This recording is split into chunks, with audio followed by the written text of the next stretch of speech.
Sorry. Hey, ladies and gentlemen, I'm setting up a resto build right now as we're going to do Maraudon. Hopefully, I know this sounds weird. I hope Maraudon actually kills us at least once, because, like, I really hope they fix the scaling. That would legitimately make me happy. Ignoring the severe depressive episode that did to me. What was that, last week? God, feels like longer ago. Okay, so I've got access to that. I've got access to that. I've got access. Do I want anything over here? Do I want Primordial Wave? I kind of want that, but I could get that with this. So let's get Riptides. Healing is increased and increased crit chance. 20, I think, Breglin. Does anybody know when Drakthir learned to fly? Speaking of someone who has not made one yet.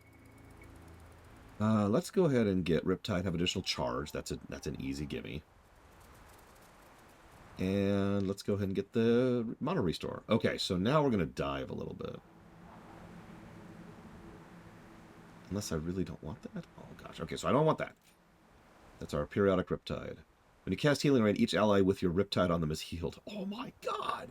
For each Riptide active, your heals are more effective. Ugh. Stop making me a hot healer. I'm not a druid. Every 10 seconds, the cast time of your chain heal is reduced. Yeah, I want that. Duration of Riptide increased. Jesus! What's with all this Riptide boosting? I'm not even mad.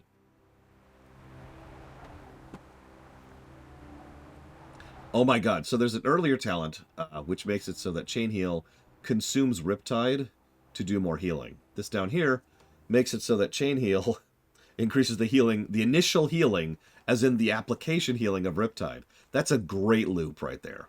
Hot, Chain Heal boosted, which is boosted by the hot, which then makes me put the hot on, which is boosted because of the Chain Heal, which I then Chain Heal in order to boost the hot. Wow. Okay. When he heals, you have a chance to summon an ancestral spirit to you, instantly healing a friendship ally. Yeah. Ooh. I need to be careful because I only got 7 points left.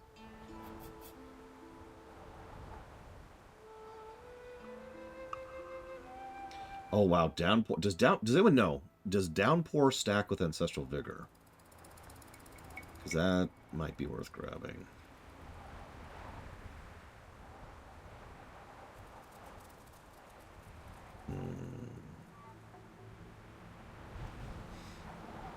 Every 61,720 mana you spend brings a high tide, making your next 2 chain heals heal for an additional 10% and not reduce healing with each jump. Damn.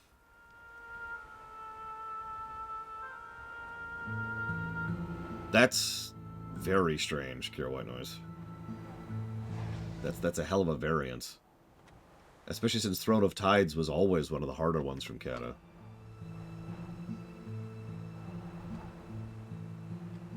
Like, people died in there. Like, you remember when they switched that up for Mythic? Then it showed up in Time Walk, and then everybody died because they weren't ready to actually have to try.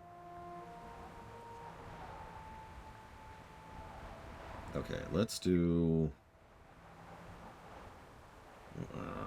I'm already doing that, so let's do this. Oop.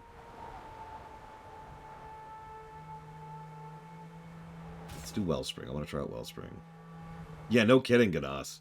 I can already see in my head like 2 or 3 different types of builds I could be building towards. I'm going to go with...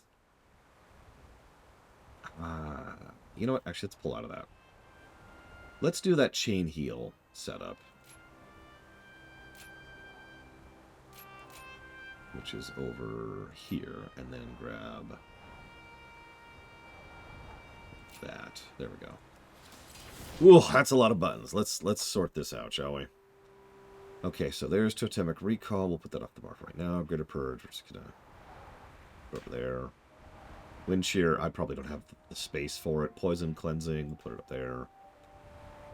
Wind Rush. That arguably goes there. Earth Living. That's a buff. Capacitor Totem. That's our stun, so that goes there if anywhere. So there's a Healing Rain. That's a nice big range now. Look at that. Look at that. Ooh. Okay. Get rid of that. Get rid of that.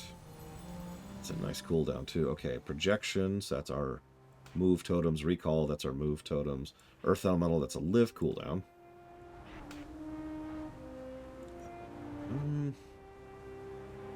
Okay. So Earthen Wall. Let me look at this. Let me look at this. What am I missing on my bar right? Water Shield. There's a buff, which actually goes here. There's our res? No, that's our AoE res. AoE res. Excuse me. Healing Wave, which I believe is a spell. Hang on. Healing Surge. Okay, that's what I thought. There's Chain Heal. We need that. Obviously, that's going to go over here. Actually, I know where that goes. This actually goes over here. This goes here. Is that everything? Do I have her shield down? I do. Okay. So Riptide goes here. Healing Tide goes here. Surge goes here. Sorry this is taking me so long. I apologize. Sea goes there. I'm going to want Healing Rain over here. Put G on Earth Shield. Okay, so that gives me a couple of pieces, a couple of buttons left to play with. So let's put everything here. Yes.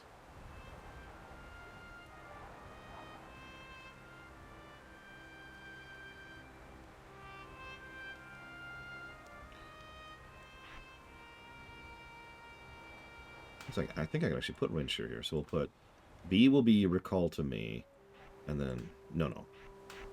7 will be Recall to me, and then B will be Recall to a specific location. Now I gotta do all that again. Boy, this actually shouldn't take me too long.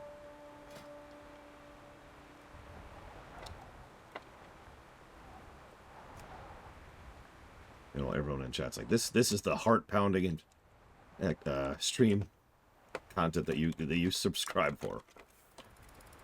Shoutouts to the VOD watchers who are still watching this. None of you are. You've all skipped ahead. I don't blame you. I don't blame you.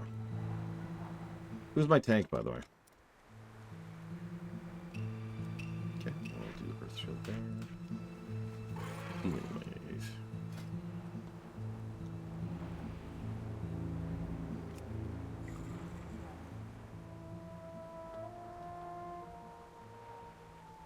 Absolutely. Button bloat is definitely a problem. Now, WoW isn't going to have that negative. I'll tell you that right now. Healing Wave. The reason why is, as of now, and emphasis on that, because Lord knows WoW has had a button bloat problem in the past, but as of right now, almost every single... Okay, Cure White knows this can be the tank. Every single instance where you can have too many buttons is your fault, if that makes any sense. In other words, to put that into more simple terminology, the only way you can have too many buttons is if you select too many talents that give you too many buttons. Make sense? I actually ran into this on Arcane Mage, of all things. So in Arcane Mage, there's tons and tons and tons of activatables you can get. You shouldn't do that. They're there so you have options, not so you get all of them.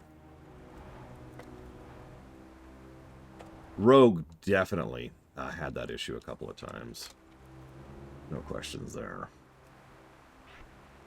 I will admit, I think it's a little bit debatable what qualifies as too many buttons. I will say, to this day, when I think of too many buttons, I actually think of an FF14 class, which is Astrologian and also Samurai. I like both classes, but they definitely have way too many buttons.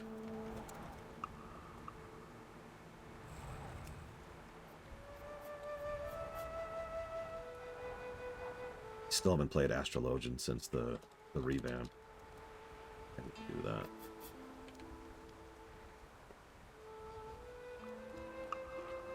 Okay, there's Riptide. Okay. I feel like those should be switched, so I can just do that there. There we go. Then capacitors my stun. Yep, okay, so... Is that it? Nope, not quite. One more, one more.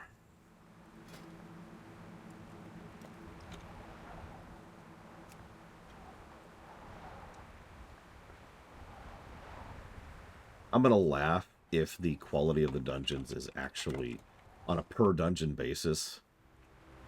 Like, Zul'Farrak was right where it needs to be, right? And honestly, I could say the same about the Maraudon we did earlier, when we were actually queuing it. And ditto with Rizvan Downs. Okay, hang on. So, Bwong, Bwong, Bwong. Get some Bwong going on. Get more Bwong going on. A little more Bwong. More Bwong. There we go. There we go. That's what I want. That's what I want. Alright. Oh, I should probably actually have the caster weapon on. That would probably help a little bit. Let's leave that there for now. Okay. Let's do it. Now, this is when Bragwin admits that she doesn't actually know... or not Bragwin, sorry, Kira White knows. Admits that she doesn't know where the entrance to the dungeon is. Let's start orange side. For those of you who actually know what that means. Does anybody know what that means? Oh my god. Okay, just follow me. We got this. Oh, let's try this capacitor totem here. Wong. Wong. Oh, I like that.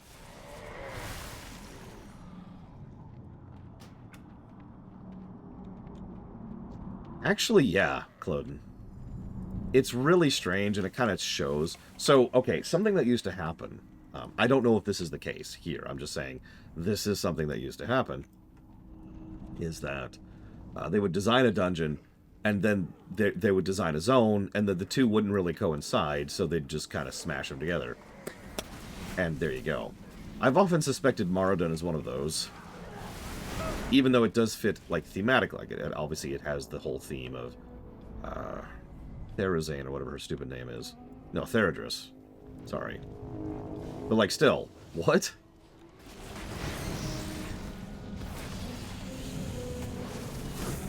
Mr. Red's like, I got this. Very slowly. Correct. I was actually so sorry for those of you who were not here when I was not recording earlier. This dungeon that we're about to do came out in patch 1.2. It was our first patch dungeon in the entire game. Not the last, of course. We're still getting new ones.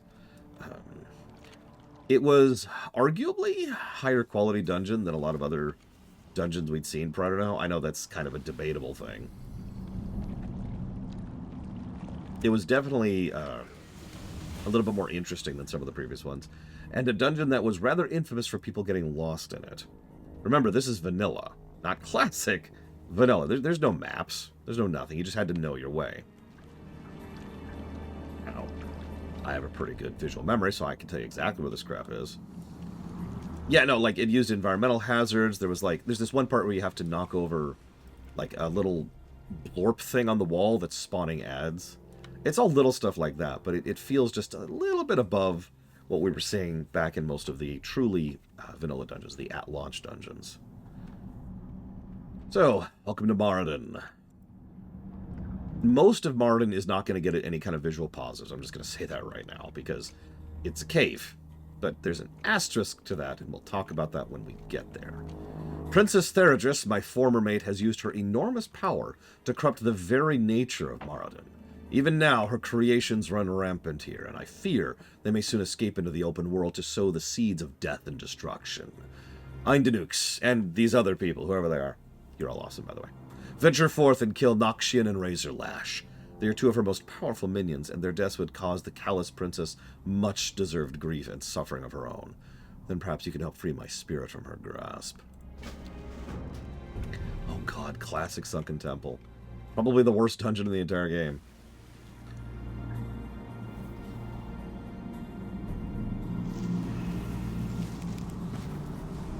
Yeah, actually. The fact that the slimes could spawn and stuff.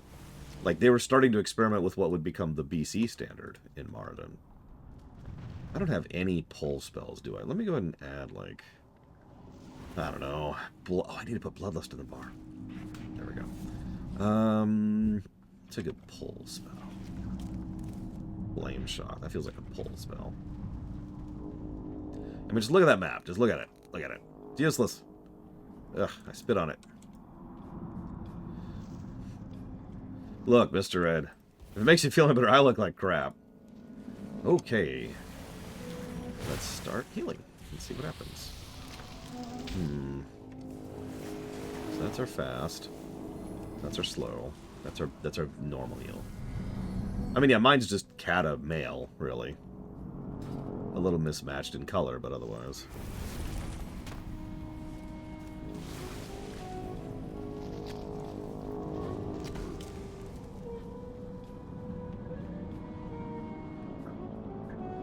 Here we go into the Filth Warrens.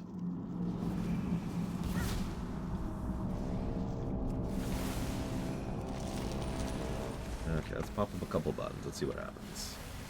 Let's see what happens.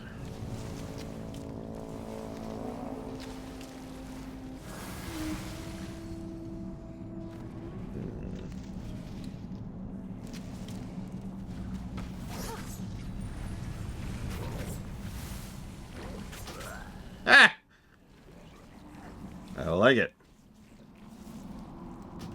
Okay. Good to know.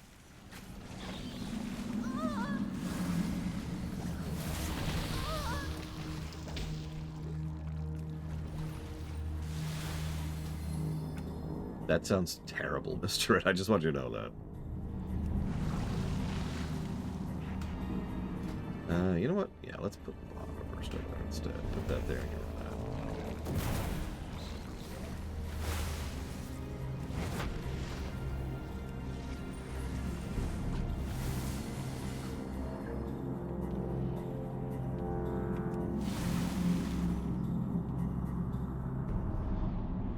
Yep.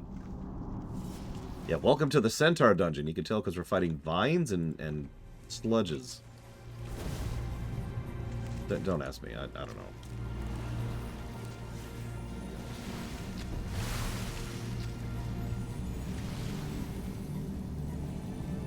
Yeah, that's another thing. On the purple side, we mostly fight like satyrs and stuff. The first boss is a goblin, for God's sakes. Where's my Centaur homies at? Oh well. Onwards and outwards, I guess.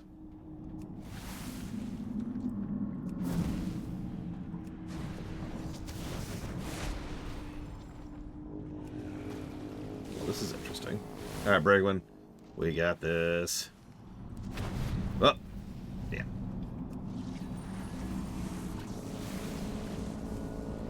Okay, now we definitely got this.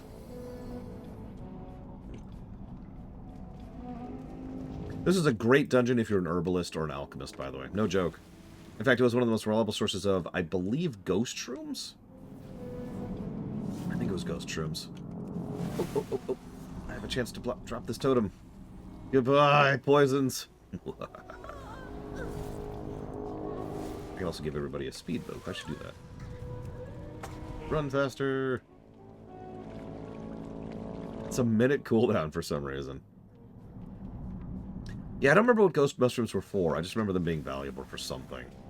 I didn't actually have an alchemist back in vanilla. I had an engineer, and then later a blacksmith. Wow, that actually hurts. Oh, Jesus. Oh, Jesus. Oh, Jesus. Okay, okay. Okay, I can work with that. I can work with that.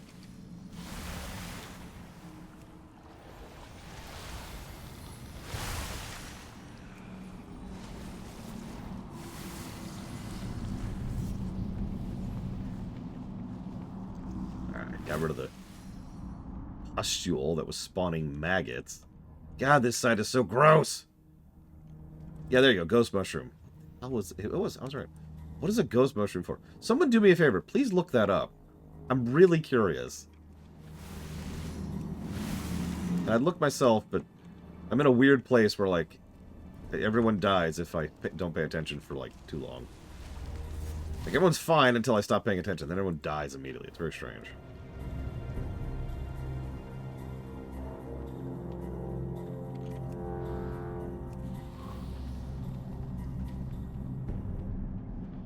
They still auction for 2 gold. Yeah, I've noticed a lot of older stuff. Some older stuff actually sells pretty well even now. It's one of the reasons I've been holding on to all this crafter stuff. Just in case. You never know. So here's the real gross area. Look at this place. Look at it. The ceiling is pulsating mold. I love it. It's so gross. Okay, invisibility pots, shadow power pots, limited vulnerability, ghost die, and demon slaying pots. So the invisible pots, that's an obvious one. Those actually had a lot of use back in vanilla. Demon slaying pots, we used to use those on certain areas for certain farms. And if I'm remembering correctly, is shadow pots is either the one that gives you shadow resistance. Holy crapola! What was that nonsense? I'm gonna just pop this here really quick. Jesus. And this. And this.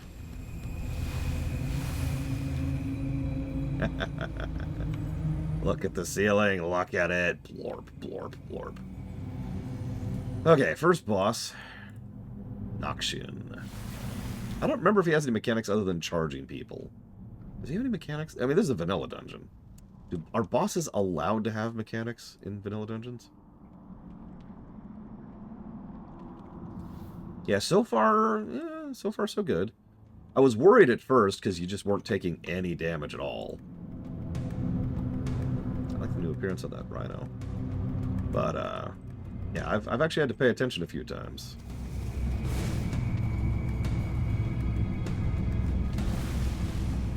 Oh, that's right. He'd turn into his different ads, and then you'd kill the ads. Pop this. This. Start getting this out.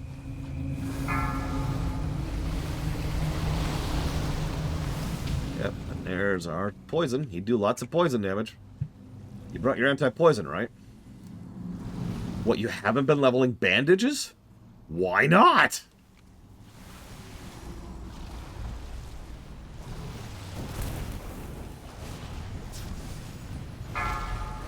Nobody in chat has any idea what I'm talking about.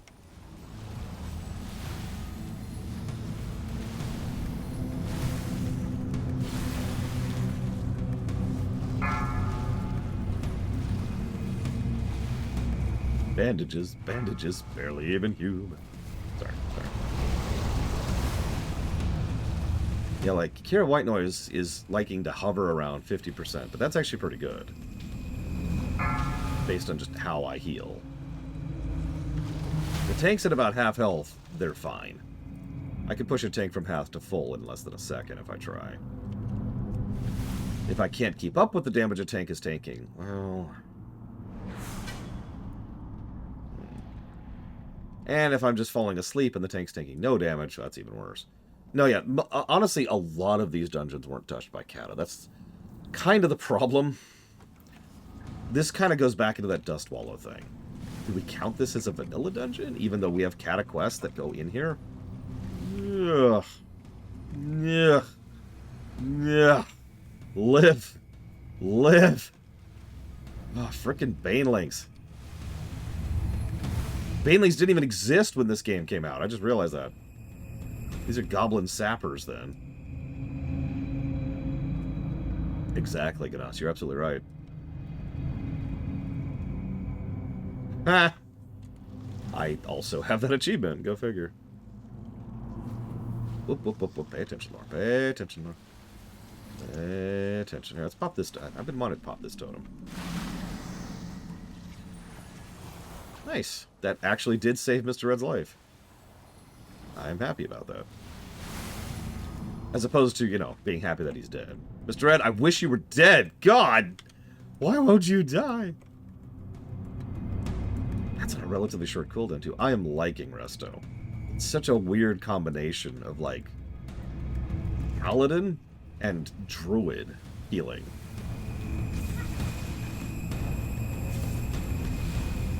I mean, they're Banelings. You know how that worked.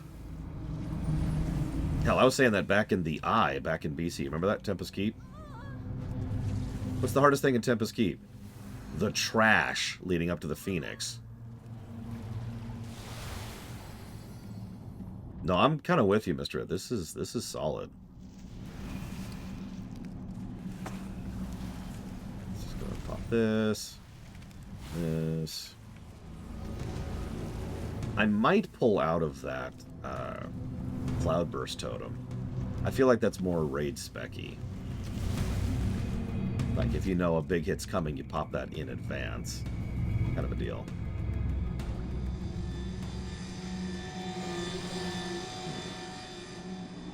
There's the quest guy we're never doing anything with, because I don't think that quest even exists anymore.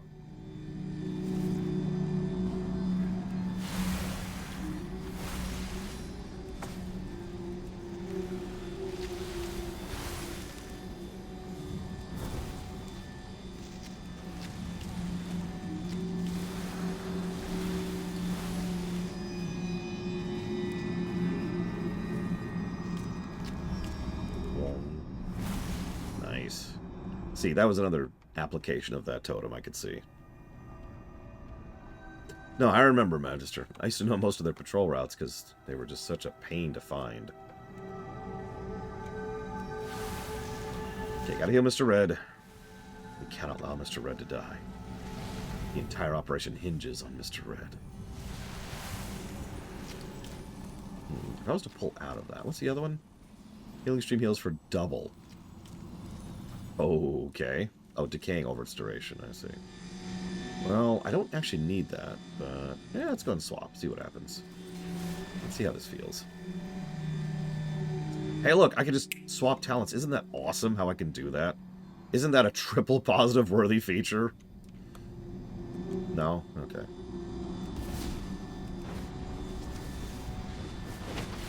I don't remember this guy's, like, effects or strategy at all.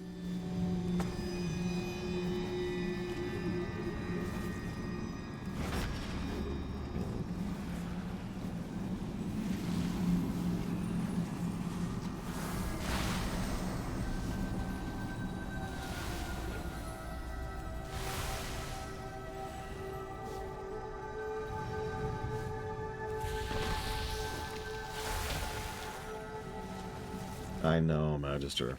I praise the current talent system a lot.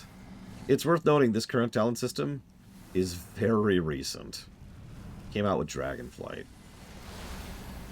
They have bounced around a lot with their talent design over the years. And it has definitely gone up and down in terms of quality. I hope they stick with the current system because it is a very, very good system. Without her powerful servants, Princess Theragus is significantly more vulnerable. Find her lair. It is time to strike. You feel a sizable lump of gold appear in your bags. How did you... Okay. Pandaria... Okay, so... Pandaria, for a couple of specific classes, was in a really good place. Like Warlock, for example. And in Warlords, another couple of classes were in a really good place, like Warrior and Shadow Priest. But it's worth noting, everything I just mentioned that was good about those specs in those expansions went away in the next expansion. So that didn't even stick around. From what I understand, yeah, Gnos. They've probably had that bouncing around in their heads for years at this point. And the hero talents is finally their way of implementing it. But overall, I do agree that the grid was fine, but ultimately kind of lackluster. Alright, jump. I'll heal you. Alright, now I'm going to let them die, now that they've already jumped. Oh, no, you don't. Oh, no, you don't. I was joking. You ain't dying. You ain't dying. There's no death here. Think you die on my watch? I'll show you. I'll show you all.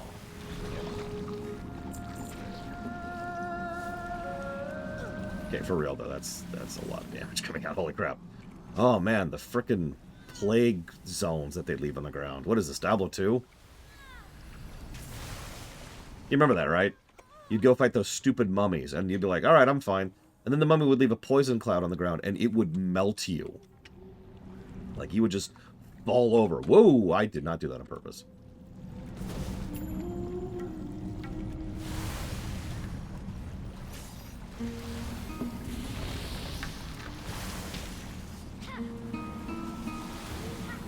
I forget when they pulled out the Path of the Titans. I remember it was a thing. Anyways. So yeah, so a couple of specific classes, or even specs really, were in a good place in the grid range. But I agree overall that it was probably not the best. However, I'm also going to go against the grain and say that I really think that the old talents were kind of crap. They were very Diablo 2 talents, and I mean, that makes sense. They were literally based off of them. The dance studio, they're never bringing that back. We might as well just give up on it. It's over. We all know it's over. Holy crap, that's a lot of plague, poison, death. Oh my god. That was a lot of plague, poison, death.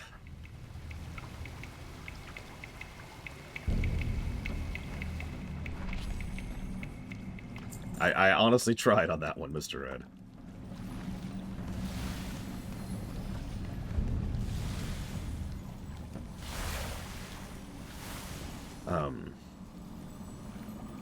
A lot of the old talents had several problems with them. No, this is good. I'm liking this. DPS'd, I've tanked, and I've healed.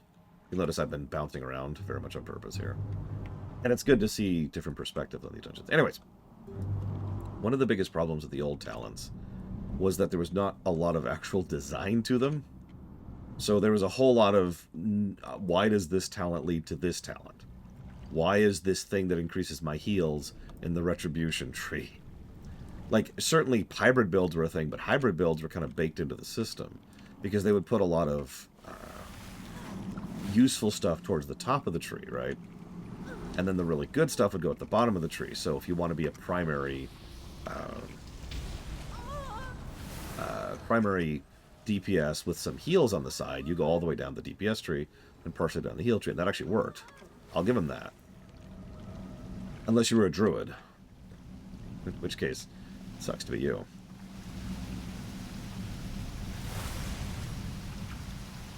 Can I just... Nope, that's on me. Okay.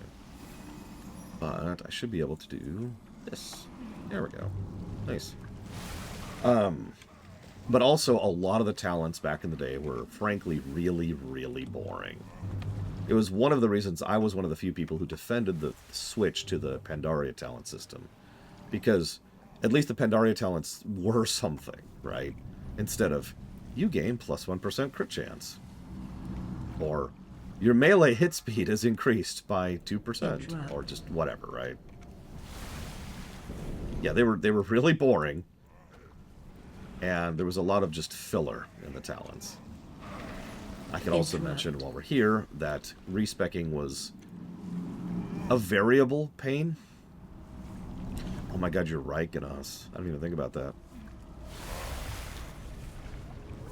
Like, how much of a pain respecking was back in Vanilla, or NBC and Wrath, kind of varied, depending. Interrupt.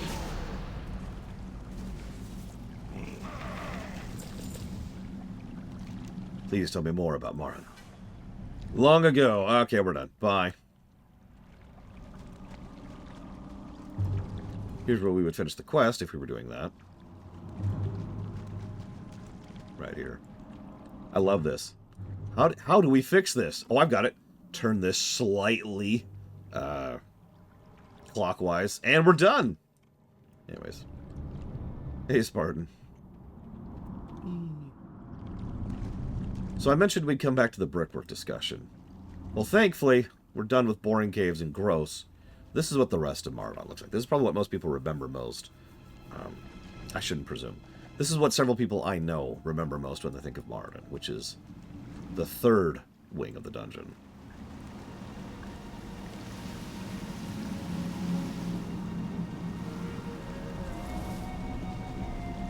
Ow. Yeah, lots of blue, lots of waterfalls, lots of green. This is the part of the dungeon that isn't, you know, soul corrupted by the satyrs and isn't rotting from within, like the orange section. Do not be alarmed. I am Zeatar, son of Cenarius, and I come to you for your assistance. Long ago, I made the mistake of mating with Princess Theradris, because I just had to have that Jiggly-Belly. Our children, the Centaur Khans, turned on me upon birth and slew me mercilessly. Now Theradris' taint runs deep and threatens far more than just Maraudon. Come slay her and free my spirit so we may restore Desolus to a place of verdant life and promise, as Cenarius would want.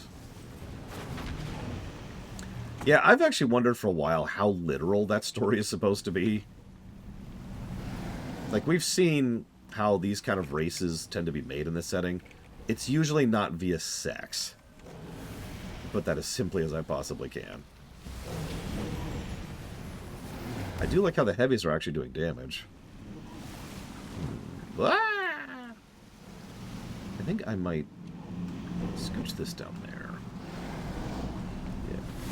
Yeah, I think we'll do that.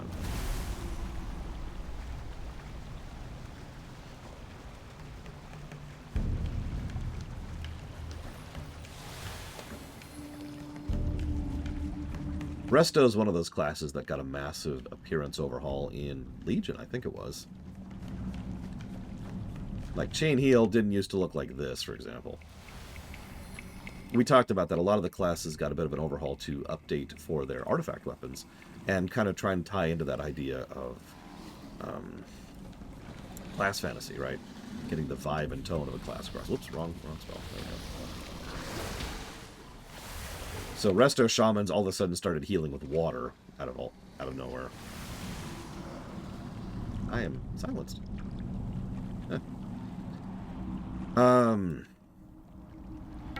So I didn't really discuss the Dragonflight stuff yet, no, Gnos. To be completely honest with you, though, I do plan to recircle back around to that. Because I'm actually really curious. I don't remember them really mentioning the connection in the Honor and Plains, other than Bane being weirdly racist about it. I remember that.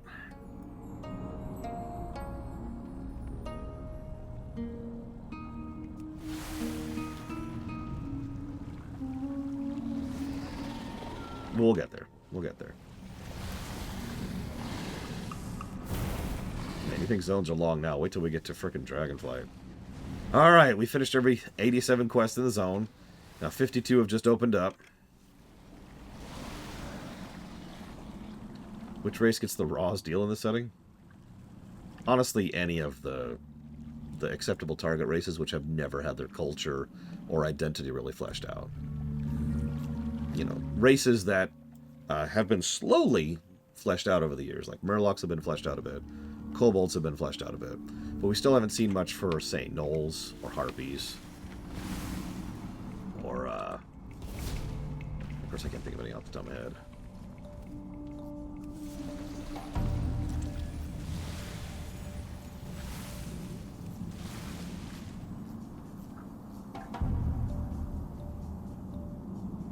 Oh yeah, the Centaurs are another one, interesting one. The Centaurs have been pulled out of that too. We finally got some Centaur lore in the Honor and Plains.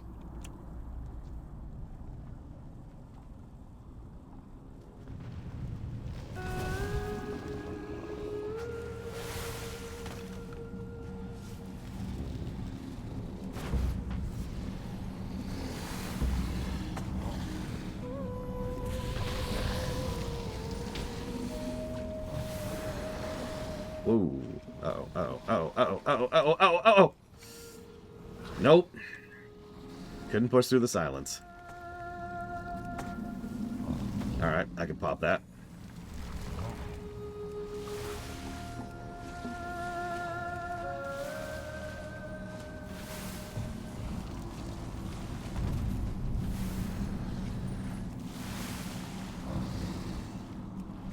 I know, right, Cloden? Because no matter which wing you go through, you end up here. Oh, that's right. Paladins get a combat resident. I always forget that. They've had it for a while now, and I just keep forgetting it's even a thing. When did they even add Intercession? Does anybody know when they added that to the game? Either way, we died. Thumbs up. That's not a joke. I very deliberately overpulled 2 heavies in a pack. And as soon as I got silenced, that was it.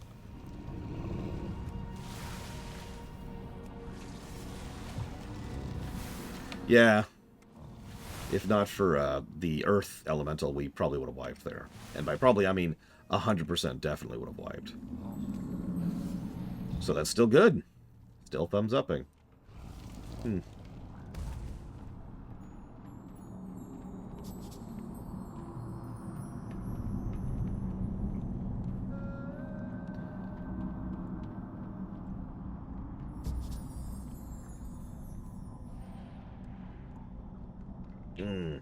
I think you're right, Asmira Star.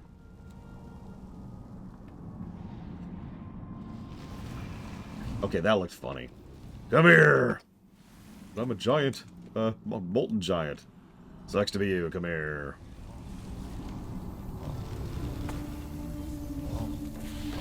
Yeah, get over here. I'm leaning heavily towards it, Spartan, but I like to do my due diligence. It's one of the reasons we're doing kind of like a day of dungeons here, because I want to hit Diremaul pretty much right after this. For anybody who's still down for that. In fact, let's start planning that in advance. Who will be down for Diremaul? I'm going to warn you, it's going to be a chonker. It's a long dungeon. It is, in fact, 3 dungeons. We'll probably do east first, then west, then north, in that order. If you need to bail, Bragman, that is all good. Spartan said he wants to join in anyways. Maverick can't, so I'm going to need another person to replace Maverick if we have anybody.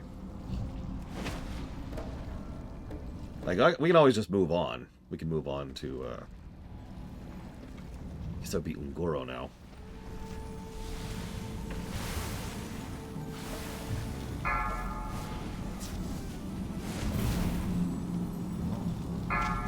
Like, we don't really need to do the dungeons back to back. Not until we get to later stuff like Shadowfang Keep. That's MSQ. We need to do that pretty much right as soon as we finish the Silverpine Forest. Similarly, Shalamance should probably be done pretty much the moment we finish West Plagues.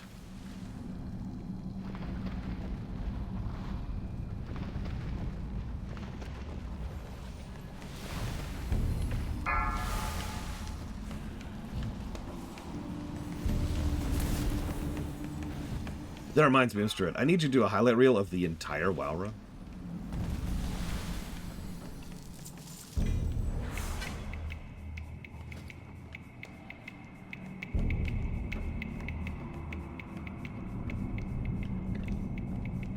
Out of curiosity, and this is purely a if I literally win the lottery kind of a question, how much would you charge if I was like, hey, Mr. Ed, I just won the lottery. I want you to highlight the WoW run. What's that going to cost me?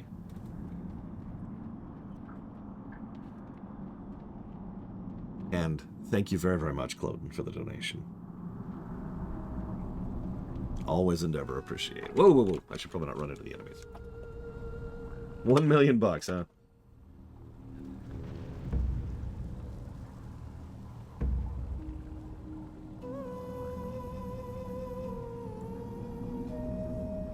Yeah, invoices in the mail. So that's going towards Planescape. Hang on, let me write this down.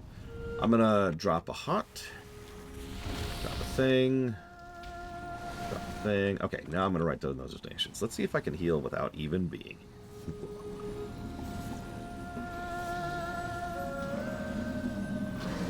Probably Magister, but what I would probably do is I'd ask Mr. Ed to be like, alright. How long do we think that would take? So I'd ask Mr. Ed to do some math and figure out how long it takes to do, say, a 4-hour stream, right? Like, once we have an X per hour ratio, once we figure out how long it takes to do a highlight reel, we could then figure out exactly how long it takes to do any reel, because I track to the minute how long every run is, right? So once Mr. Red figured that out, from that we could figure out, okay, how many work hours would this take reasonably? And I would say reasonable work hours, not 40 hours a week. That is not reasonable. That hasn't been reasonable for years. I'm sorry. So, like, a reasonable work week, how many weeks would that take, right? That would then give me a time frame to say, okay, this is how long this project will take. Here's enough money to live plus extra during that time frame. And I would just pay him enough to completely eradicate his bills and have some spending money on the side for that period of time. And that's probably how I'd pay him for that.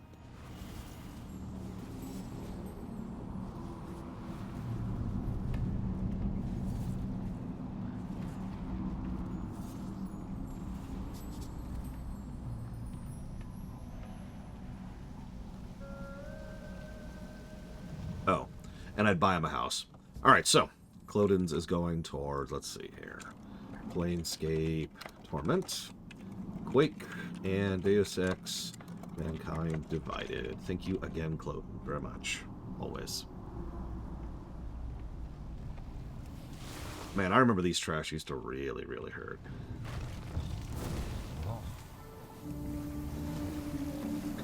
I mean, that's the goal, is someday to have an FF14 reel. We had a lot of really, really good discussions. A lot of good moments, and a lot of funny times in that run. But damned if I know where they are in that run. Okay, final boss. Princess... fertility symbol. That's call it what it is.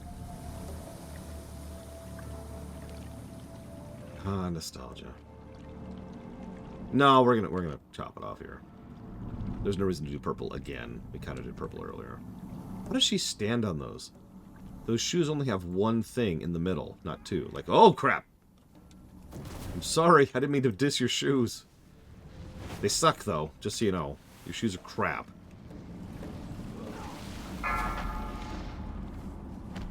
Now, of course she throws a freaking boulder at me. Oh yeah, this attack. Don't get knocked over the edge, because you can. Look at this. Something approaching a boss mechanic. It's not quite a boss mechanic. We're not there yet, but like it's almost a boss mechanic. It's wild.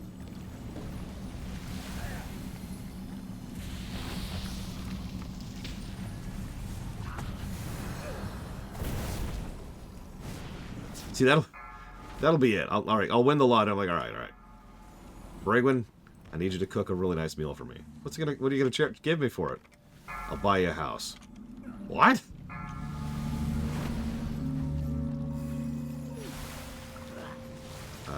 This is interesting. Yeah, we're gonna hit a couple buttons here. Okay, we're okay. Vanilla and your Diagro mechanics.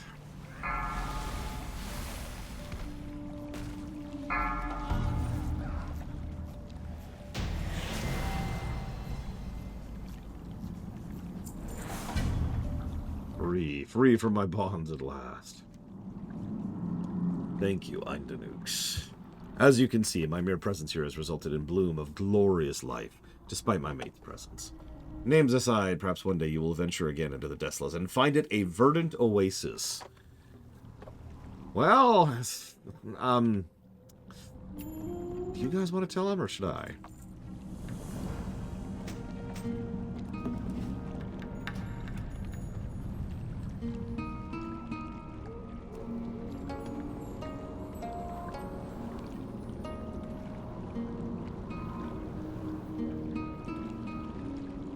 I think it's pretty enough for a brickwork positive.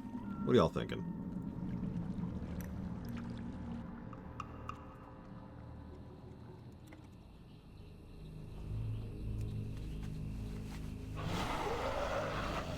Okay, so we're losing Bragwin, we're losing Maverick.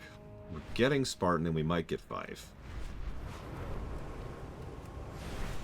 So thank you, Bragwin, and thank you, Maverick.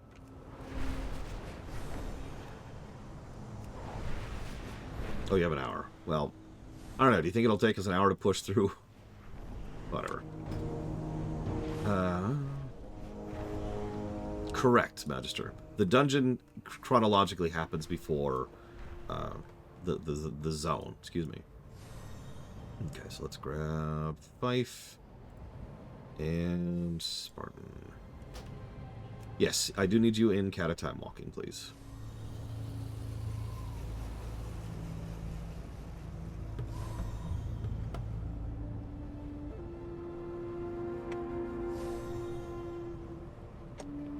We can also part and parcel Diremaul up. We don't have to do all 3 wings right now.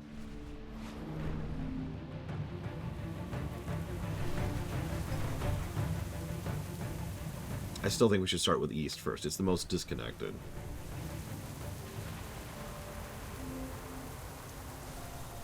One of the things I found really funny. So Diremaul was the next patch, right? 1.3, I want to say it was. 1.3 or 1.4. And they did a pretty early announcement thing of, hey, we're doing Diremaul. And I was like, sweet. And they're talking about, okay, there's 3 wings, okay? Now, for those of you who don't know, okay, like, say, Blade Javal, if you're there, you found out there's this brand new dungeon, okay? Now, there's 3 wings to it. One of the wings has ogres. One of the wings has demons. And one of the wings has, like, ghosts and spirits and stuff. Now, they're designed to be easy, medium, hard. Which one do you think is which?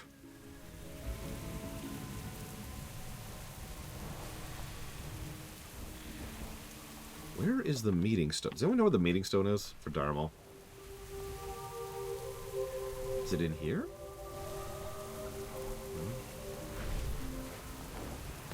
Okay, so as Miristar is going to immediately give away the game. Is it here? Where are you, meeting stone? I know you exist. Oh, there it is.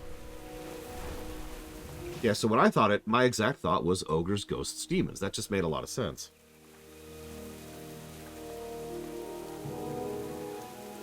But actually, it is demons, ghosts, ogres.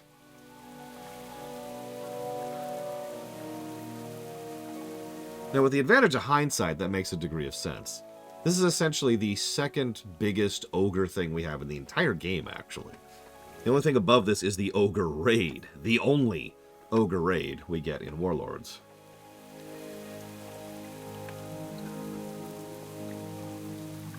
So this is like as elite of ogres as we get a representation of in the entire game. Okay, so I need a 5th person. And Spartan is like AFK or something.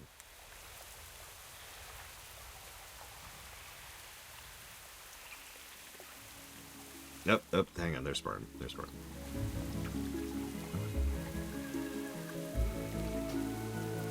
I do need at least one other person to help me summon. Which it looks like Mr. Red's actually the closest, holy crap. It's a race. Whoever gets here first will get... I'll put $2 towards 1 game of your choice.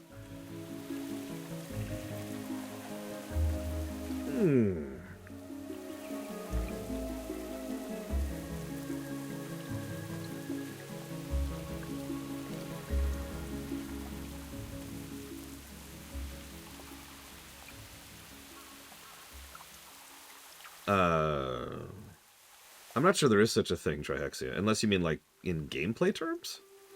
But canon usually doesn't, refer to gameplay.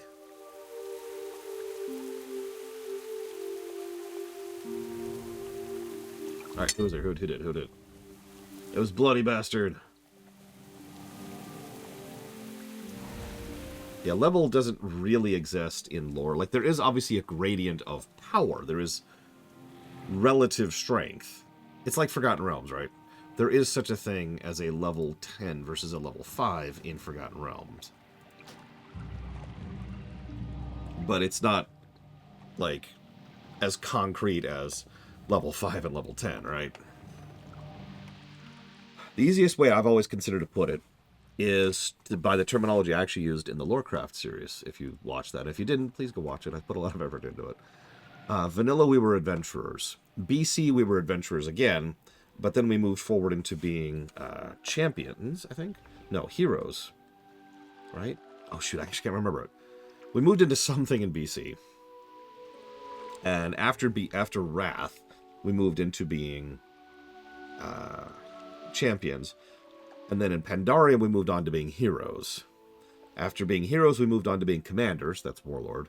And after commanders, we moved on to being individual leaders of everything. That's Legion. Is there one here? Do we get everyone? Nice. Let me see this cloak. Or you can turn around. Or you can turn on again. Oh, that cloak. Ha! Yep. Spartan has joined the Scourge. Yeah, I can't remember what I used in BC, actually, but it was like one step above Adventurers. Huthor, help me out. What would you put, like... Because we got Adventurers, blank. And then we've got Champions, Heroes, Commanders, and then Leaders. But I don't remember what the BC one was. Anyways, like I said, we're doing East first. I'll go ahead and stand here by the entrance for those of you who don't know where it is.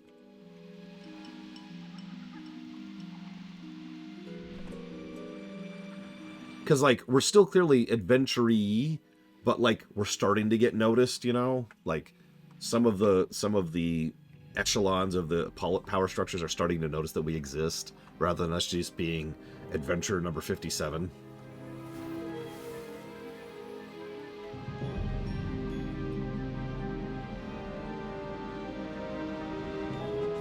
Agents, maybe? Alright, I am going to AFK very briefly. I'm just zoning in really quick.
Here's 3 units. I mean, elites is what I came up with while I was brushing my teeth real quick. But yeah, no, tier 3 in Warcraft 3 terms, that's pretty much exactly right. Alright. Gordak, no like Dagthal. He killed them. Stupid trees and goatmen too. Puny orc like Dagthal. Help him take place for master. What does Dagthal need kill you too? Me take quick nap earlier, and stupid imp take book. Dagthal need book to follow orders, and master need book to conquer. Blood elf Thandris has web to catch magic here. She used for herself, but master wants you to use for good of world. Yeah, East was definitely the easiest. Greetings, young one. It's good to see a noble soul again. Diremaul, formerly Eldrithalos, is corrupt to its very core. I have watched my brethren fall to the forces of darkness and chaos. Many would have this place razed to the ground to end its horrors forever, but Diremaul is worth saving. Help me, and perhaps together we can unleash the vast powers here for the forces of good, as they were so long ago. The satyr Alzin the Wild Shaper has exerted his corrupt dominion over this part of Eldrithalos. The fruit of fertility, now corrupted as the Fellvine, should be close to Alzin, and may be the key to purifying this ancient place. When the great satyr falls, capture whatever essence of the Fellvine you can and bring it to me. The monster responsible for the ruin you see before you is called Alzin the Wild Shaper. To reach him, however, you will need to slay Zevran Thornhoof, the satyr who currently holds the noble, ancient, old Ironbark in his grasp. Once Ironbark is free, he will help you make an entrance into Alzen's domain. You'll find that Diremaul is filled with many nature and arcane elementals, but somehow a water elemental found its way into the area. Please gather its essence for me. I am curious as to how one of their kind got here, and what sort of agenda it may have against the natural elements of Eldrithalos. Okay, so if we're doing this in a time walking, we immediately jump over this edge onto that platform right there. Don't actually do this. Don't actually do this. Don't actually do this. But I'm just telling anybody, if you want another shortcut, it's have a slow fall of some type or jump to that pillar. You will survive that jump. But only if you make it. Otherwise, that's a fatal drop. All right, so where's the stupid... Hey, Imp. Imp, come here, come here. You want to play a game? Are you crazy? If you want the key, you'll have to catch me. Yeah, go ahead, Uthor. Okay, who's my tank? Ah, Spartan. Let me... Whoa, whoa, whoa. Right. Pay attention. I like it. I like paying attention. That's a fist weapon? Oh my god, I'm in love. I mean, I am a happily married man to that fist weapon. You can make whatever joke you want here. It's cool. I don't even care. Okay, I'm gonna get this out of the way. Diremaul has crap music, so let's just accept that Diremaul has crap music, as all vanilla dungeons do, with the exception of like Dead Mines, maybe Shadowfang Keep.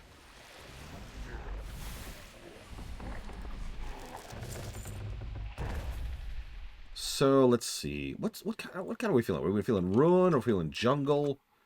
What are we feeling here? Let's try jungle for a bit. Let's get some Donkey Kong going.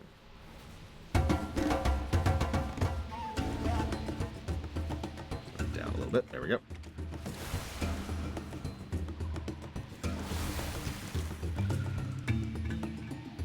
I think the problem is, well, I tend to like this type of music, and I do, actually. I think vanilla has some solid music. Problem is, there's like... They do this problem where they loop the one type of song for an entire dungeon. We actually just saw this in Maraudon. You don't really see that in the overworld when you're going through vanilla. Like, you have the creepy ruins, but then you have, like, the haunted area, then you have the other haunted ruins or whatever. Like, it bounces around, right? So you get a little bit of variety. It's one of the reasons why so many people will hear a specific song and think, aha! And they'll think of a specific spot.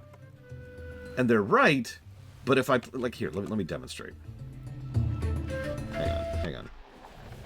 If I play this song, where do you think it plays?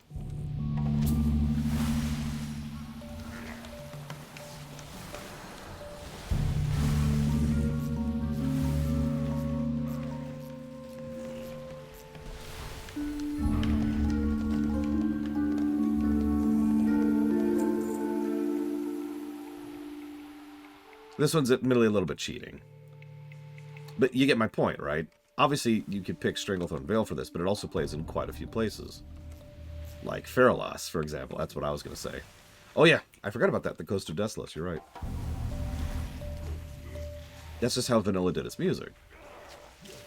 Actually, my favorite example of that... Hang on, let me see if I can find this specific song. Give me a sec. Trying to heal while doing this here. Don't die, Spartan. Don't die to the golden banana. Okay, you can die to the golden banana. Let's pop some buttons.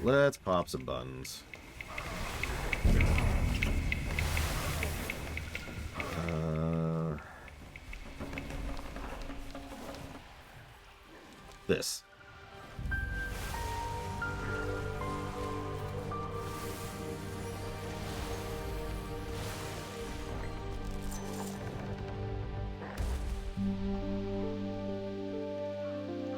This is actually one of my favorite vanilla individual songs right here.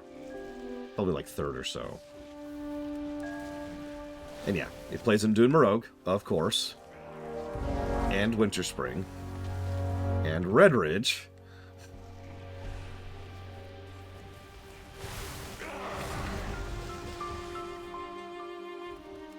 And I think I'm missing somewhere. I'm pretty sure this plays in Westfall as well.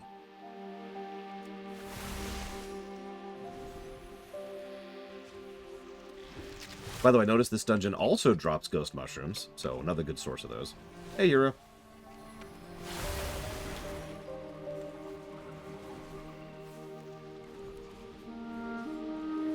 No, I actually looked this one up, Dantel, specifically, because I was confused, because the file name was Redridge, and I was specifically looking for Dune Marogue.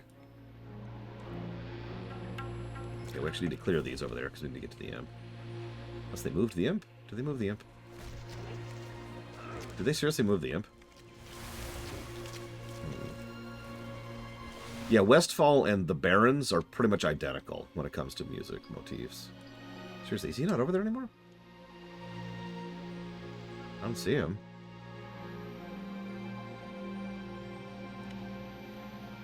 Yeah, what's up, Uthor? Am I gaslighting myself? I swore the imp was over here in his second spot.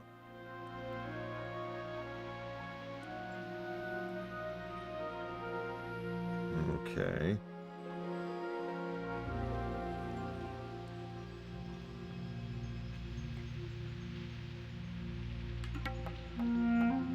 What is that, an eel? Oh my god. That is such a goblin weapon. They must have changed it since then. Alright, whatever. I'm gonna let that go. Gaslight myself. We're walking.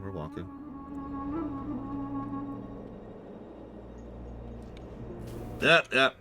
Hey, look, invisible mob. You like invisible mobs, right?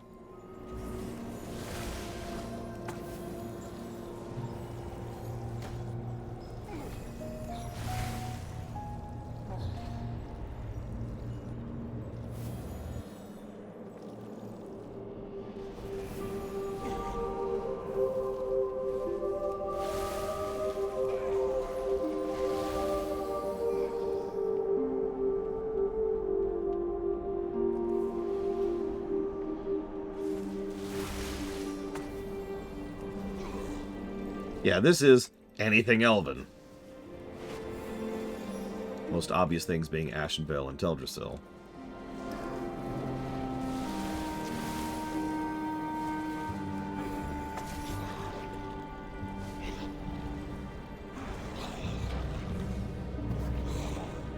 I remember this played in Ashara back in the day.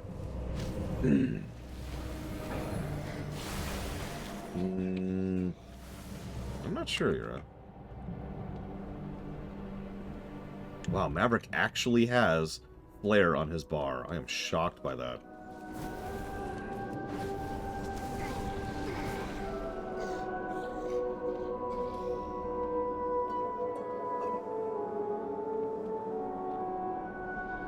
Yeah, go for it, Uthor.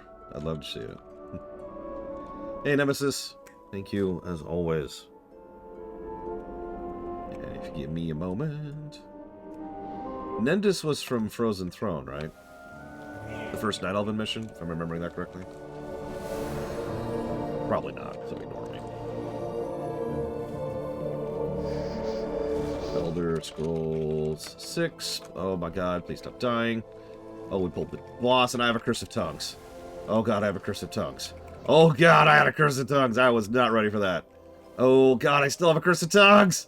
Oh god, I still have a Curse of Tongues. Okay, instacasts only. Instacasts only. Oh my god. Oh my god. That is great. I am so happy. The only person with a battle res just died, too.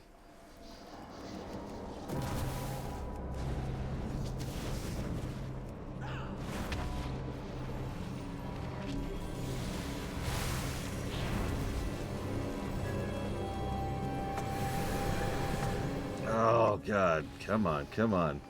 Stay alive, Maverick. Stay alive. I can heal one hunter through this. You're damn right I can heal one hunter through this. Of course I frickin' can. What kind of healing do you take me for? Good job, Maverick.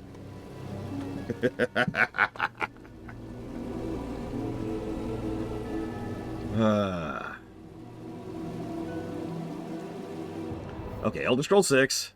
Pokemon Soul Silver, and Jedi Survivor.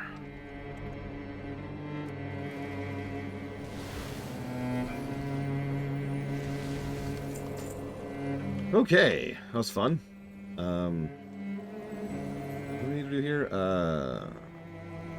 Nothing, I guess. Alright, onwards.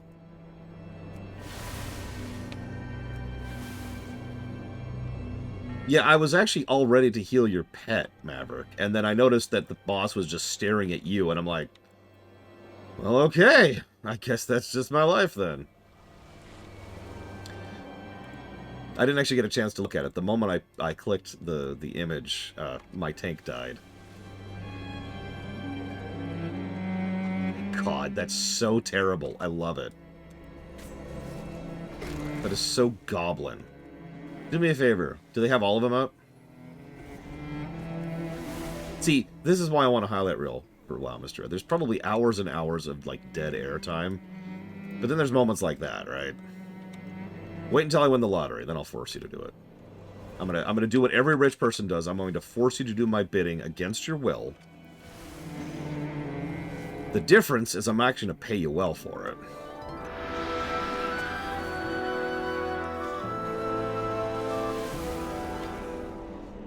What? Oh, I'm on random. That's why. Sorry. Sorry. Let's get back to vanilla music here. Where's my vanilla? Oh my god. Oh my god.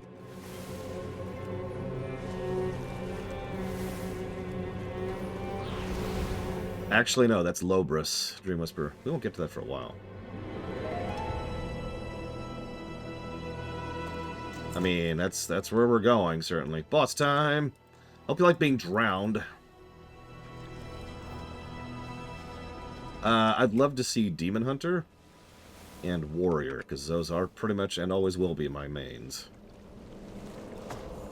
Oh, you're right, I'm sorry. That was Ubris, not Lobris. I apologize. Old Ubris, which, yeah, it does not exist anymore.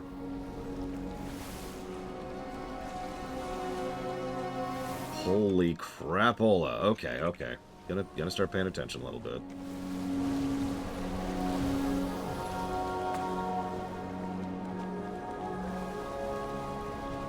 Link drowns very cutely. It is hysterical. Can recommend. 10 out of 10 drowning. Ah! Oh, that might actually be a wipe. Okay, let's really start paying attention. I'm just gonna stand in that for the moment. It's on random, Cloden. I didn't do it on purpose, I swear. Please don't kill me. Okay.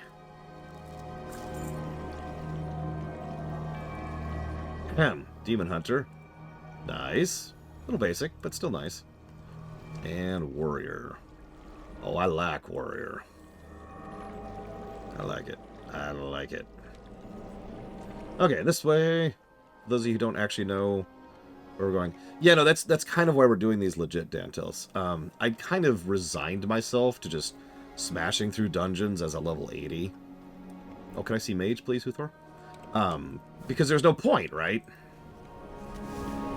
But with the patch this week, it appears they've fixed the scaling. And that's why we've actually been doing several dungeons. I've been doing my due diligence. Ooh, okay. Alright. This is about to be a thing. I've been doing my due diligence trying to cover as many dungeons as I can to make sure it's not a fluke. So far, however, every dungeon has been at least decent. It's not heroic difficulty, but it is normal difficulty. And we have been in danger several times. And we have died several times. And that's awesome.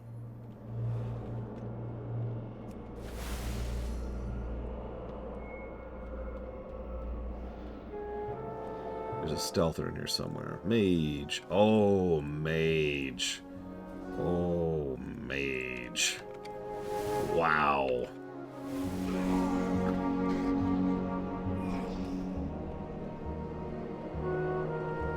I need to link this to my friend really quick. Okay, I gotta see Hunter, because Hunter has never had a good set in its entire existence.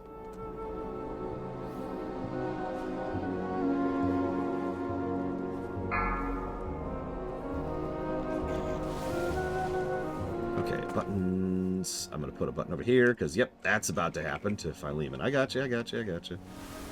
I'm paying attention, I'm paying attention. I remember this fight. Yep, yep, yep.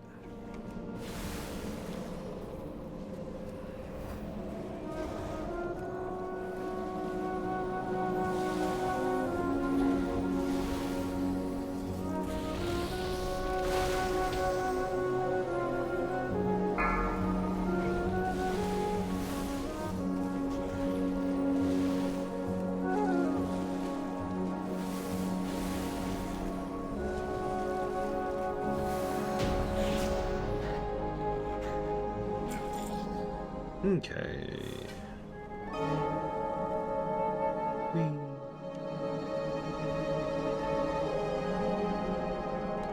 Alright, Hunter. Nope, that's Mage. Oh, I like the blue even better. That's just Frost right there. No, this way, guys. This way. Follow the lore. He's done this dungeon 1,000 times. That might not even be an exaggeration. Unfortunately, the statistic thing doesn't actually keep track on a per account basis, so I can't even tell you how many times I've done this dungeon. Wow, yeah, no, that is extremely Sylvanas. What the hell? Okay, I don't want to sound complainy, but these are the worst and most terrible set... No, I'm actually curious, because, like, usually there's at least some kind of theming to set pieces. But I can't identify a theme amongst any of these sets so far. Is that just me? Yeah, they seem to be themed to the classes, which I guess is fine. Now that I'm saying that out loud. I guess there's nothing wrong with that. Yeah, that's literally just Sylvanas suit. Anyways, now that we've killed the one guy that they asked us to kill, we're gonna get these guys and wipe. No. It's a wipe. Everyone just lay down and die.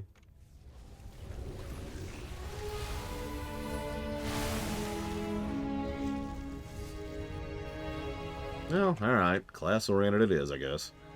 I don't know, I liked the current set piece that I have. Because it looks like the place where the raid is from, but that's just me and I'm weird. Can I see Warlock, please? Oh, sorry, I guess I should talk to this guy. Thank you. There is but one service I may offer before I return to the dream. The door to Zevran...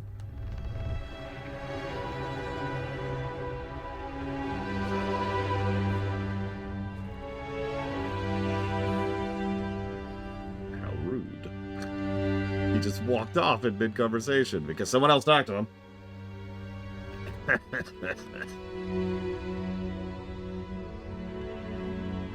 Yeah, I'm gonna admit, I'm not a big fan of Shadowlands-looking stuff, because it's Shadowlands-looking stuff.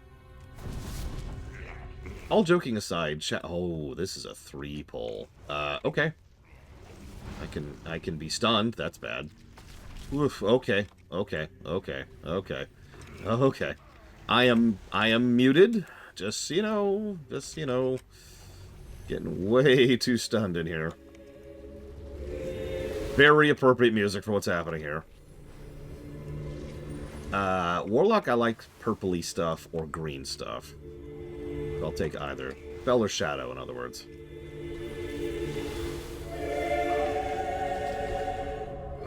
Congrats, Ross.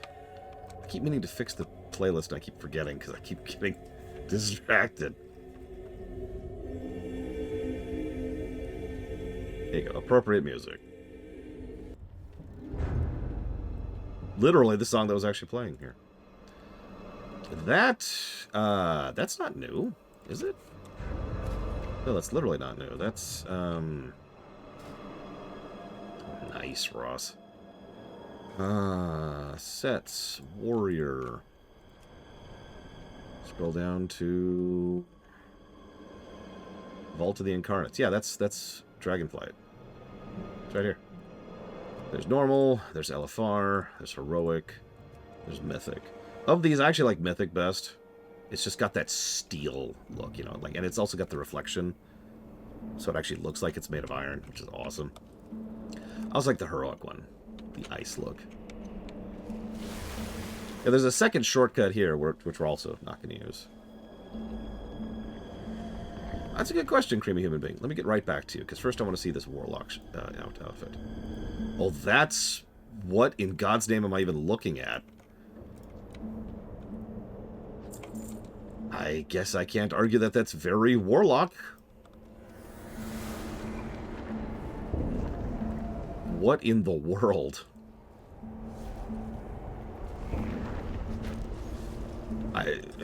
I'm not sure what... Oh, Druid. Huthor, Druid. Whichever color you like best. I want to finish talking about Shadowlands gear really quickly. Shadowlands gear... I hesitate to use this word, especially when it comes to a game like WoW, which has some of the best artists in the business. But most of the Shadowlands gear all looked cheap to me. They really leaned overwhelmingly into the same aesthetic for absolutely everything. And it was gray and spikes. And a lot of it looked... Like I was just talking about themes. Well... That's what happens when you go way too themed. When everything just starts to blur into each other, right? Now, obviously, not all of them are like that, and I'm exaggerating slightly, but I have never seen a suit in Shadowlands. I felt the urge to be like, oh man, I gotta go farm that someday. And I've even thought that about BFA, for God's sakes.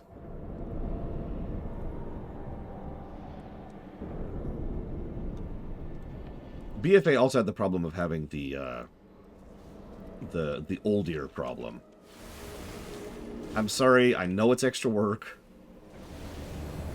but I kind of don't care. Having armor type sets instead of class sets just isn't the same thing. It isn't, I'm sorry.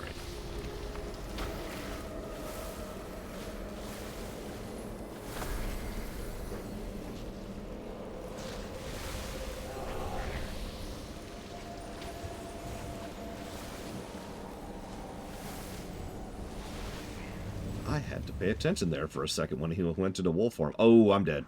I am so dead. Okay, okay, okay. Here it comes, here it comes. Pop this off, pop this off, pop this off. Do I just have aggro? I just have aggro. Oh my god.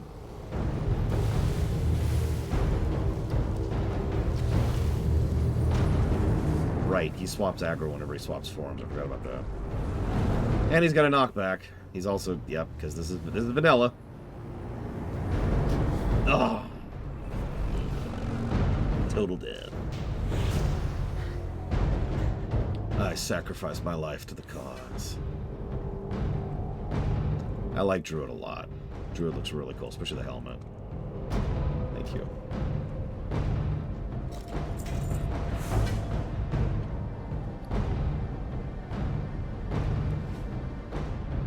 Grab one of these if you care about the quest, which you probably don't.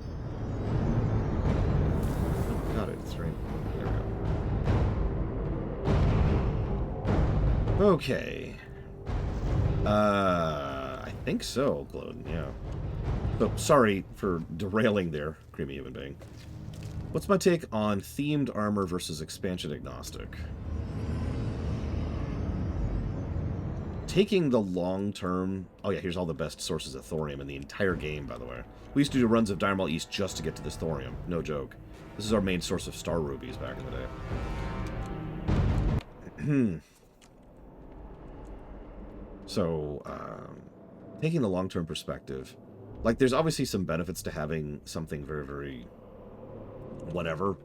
Like, just having wild, interesting sets. And I still think there's a place for that in WoW. But I think that in the long term, it's more memorable and more interesting to have a set that is very clearly Pandaria, right? To have a set that's very clearly Warlords. Especially as time goes on and access to these sets expands. Especially because WoW itself is very big on mix and matching, right? Like, there's so many ways you can combine and contrast and just bounce around with stuff, right? Are you out of time, Maverick? That was 28 minutes. I like the pirate thing, except for the hat. But I like the rest of it. Okay. Let's go and scooch over to west, then. Whee. Oop, I gotta stand at the entrance so people know where it is. This is Shaman? Wow. That's very Twilight's Hammer. Paladin. Jesus! Yeah, that's very, I don't know what to call that. And Priest. Whoa there. You know, Priest has this weird habit of having good armor that just does not have good helmets. You ever notice that? Is everyone here? Nope, not everyone. Waiting on Spartan.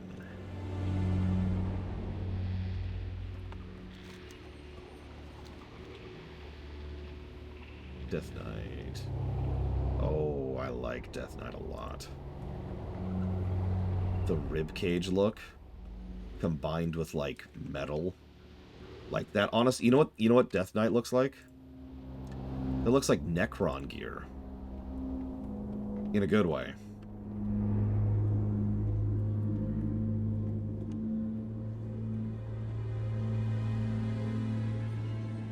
Yeah, no, that looks solid. Okay, so I gotta pay attention, because this is Diremaul West. We're going up a step in difficulty, as we mentioned. I'll do that later. I don't want to waste people's time right now.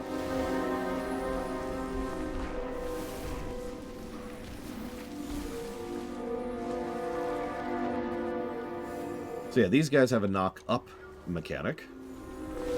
Don't worry, it doesn't make you pregnant. It just knocks you up. Wait. But no, for real, they had a knock-up mechanic, and that knock-up was a de-aggro. And that was extraordinarily irritating to deal with.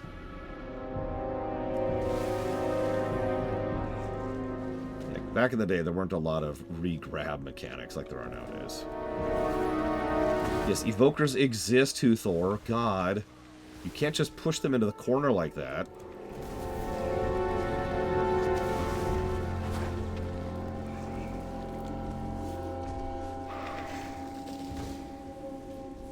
Pick a Dragonflight. Maverick, pick a Dragonflight.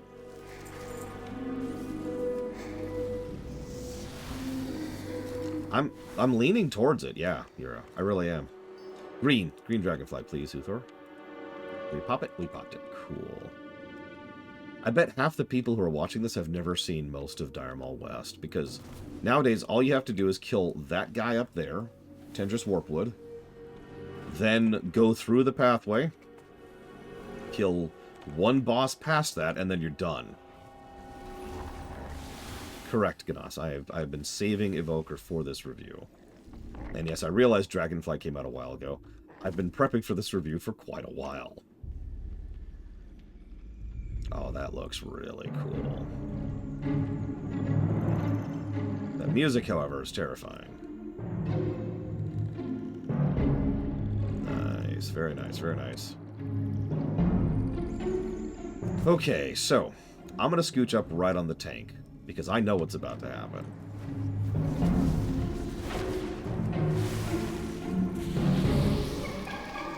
I'm also going to keep almost all of my cooldowns on standby, because I'm going to need them in a few seconds here.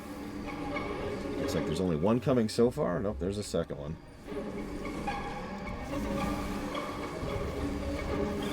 There's our third. Oh, that's a lot more than... Okay, okay. Stop hitting buttons. Time to start hitting buttons. Time to start hitting buttons. Oh, yeah, here we go. This is what I was waiting for. Yep. Yep, I'm going to pop this, too. I'm going to pop everything at this point. Oh, yeah, that's the stuff. That's the stuff right there.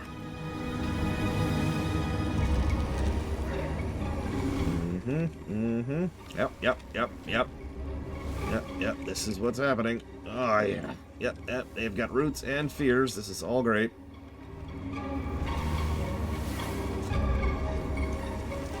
Evo likes mage. She likes mage. I already linked it to her, even.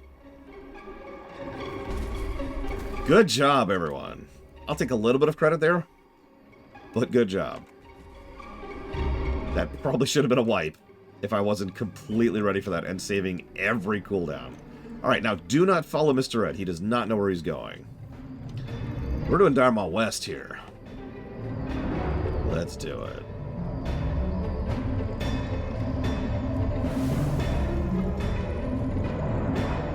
Okay, so I've seen your question, Spartan. I apologize.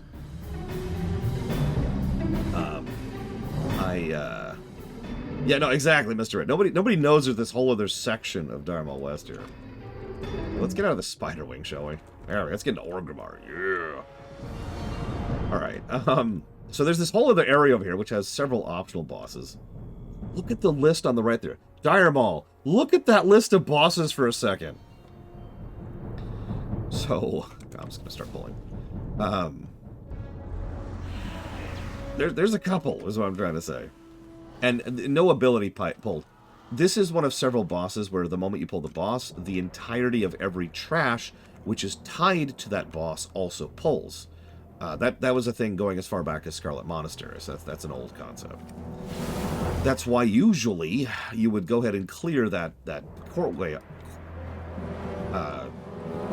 courtyard over there, rather than just go right to the boss. Because otherwise it would pull everything. Oh, black looks really freaking good. I need to link this to Pax. He loves black, red, and gold. Hang on. I gotta pop up Discord real quick. Nobody die. Nobody die. Nobody die. Everyone live. Keep living. Keep living. Keep living. Yeah, that's very Garlean. Okay, so here's our first optional boss. I don't remember what this guy does. He drops something I used to care about. They don't exist anymore, Mr. Red. To my knowledge. This is what Mr. Red says. Ball bok entre! Oh yeah, he mind controls. Oh, right. And I even have that. I have, actually, what's really funny is I actually have several of that key. Okay.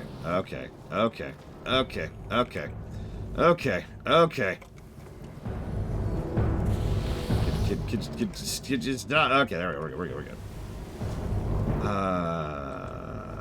Probably Uthor. Something about mage. Something about. Oh, you were asking Evo. Sorry. All right, Mr. Red. I always knew you were a traitor. Here's the hard part: not letting Mr. Red die as soon as we knock him out of it. I love healing in this game so much. Anyways. Spartan, I'm sorry, I keep putting off your question. So speaking as a long-term career tank, so far you're doing pretty good, all things considered. I do think you probably need a little bit of practice in knowing how to cycle your cooldowns. Death Knight has a weird variety of abilities that provide mitigation. A lot of it is active. A lot of it is do something to provide something. And so there's definitely been some spikes I've noticed where you just kind of go, ugh! Now I've noticed when you get low, your instincts kick in and you start hitting buttons, and that's good. That's definitely a good thing. You've also been really good about grabbing stuff, which is something that a weirdly large amount of tanks are not very good at. That boils down to situational awareness and being cognizant of the fact that there's something that you are not currently aggro to. So I'd say you're doing pretty solid. Good job. I'm gonna go extra pull. Oh no! Oh no, extra pulls. Oh god.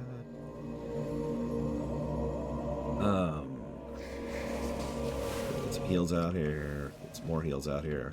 Yeah, by the way, there's another boss up here. Do you know that?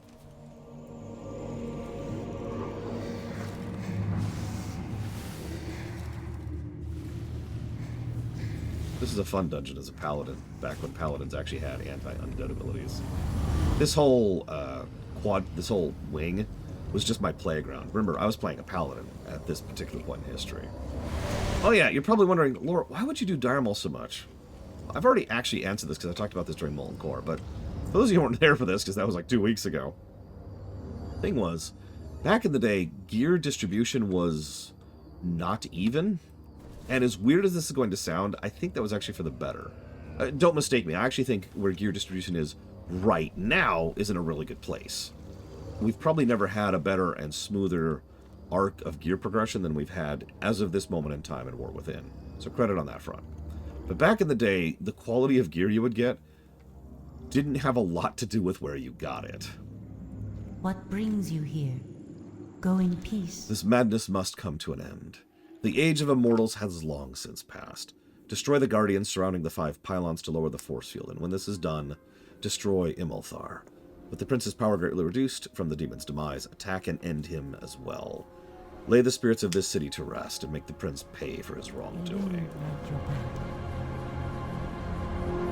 May the stars guide. Yeah, exactly. The best Feral Druid headpiece was a level 40 crafted blue. Exactly. So yeah, Diremaul, to get back to content here, or back to context, excuse me. Diremaul was a dungeon that had a lot of loot in it. And a lot of that loot, or at least a portion of that loot, was something that was worthwhile to someone in some way for something. Speaking of, as my paladin, I was as a support paladin, so I would primarily just sit off to the side. I was an off-tech, remember? So I would just sit off to the side and live for a while. So I valued a weird mix of cloth, mail, and plate, most of which had healing stats on it, so I could just sit over there and endure for the periods of time I needed to in the raids. So I got a lot of gear from Diremaul. Here's our next optional boss. And yeah, there was some weird exceptions like I mentioned Maraudon. I don't remember the specific piece, but there was one thing in Maraudon I remember farming for because that one piece was worth it. I feel like it was a shield. Don't quote me on that, but I feel like it was. Pop some real buttons, popping some real buttons, popping some real buttons. Alright, I got some throughput going. The most evil night elf? I mean, Tyrande is the easy answer there, but let's not go down that route.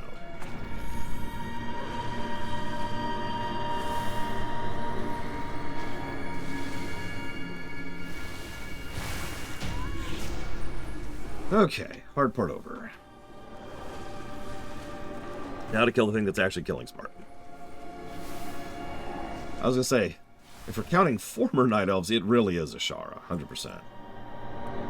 Lady decided to try and destroy her entire world and civilization in such a permanent method that it's hard to even properly express, because she thought the leader of the Burning Legion would be a suitable husband for her.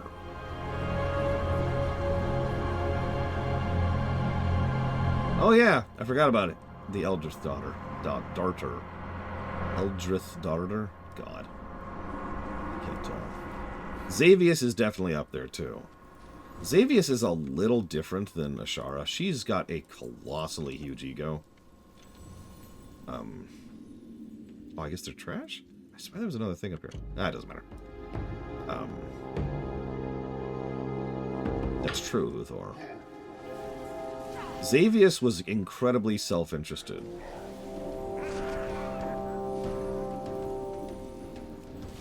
Like, I suppose that sounds like a duh, but no, I mean, like, he was self-interested to the point which could be considered insanity.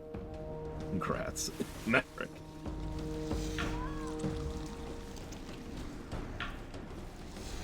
Like, Xavius is the kind of person who probably qualifies as a legitimate narcissist. Selfish to his core.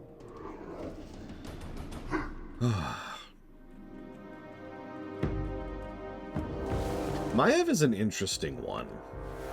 I would never say anything other than she's evil, because she super duper was. Hang on, I should probably read this out loud for people who actually want the story of this place. But Maiev is a weird one, because she's kind of like Illidan in several ways, which probably pisses her off.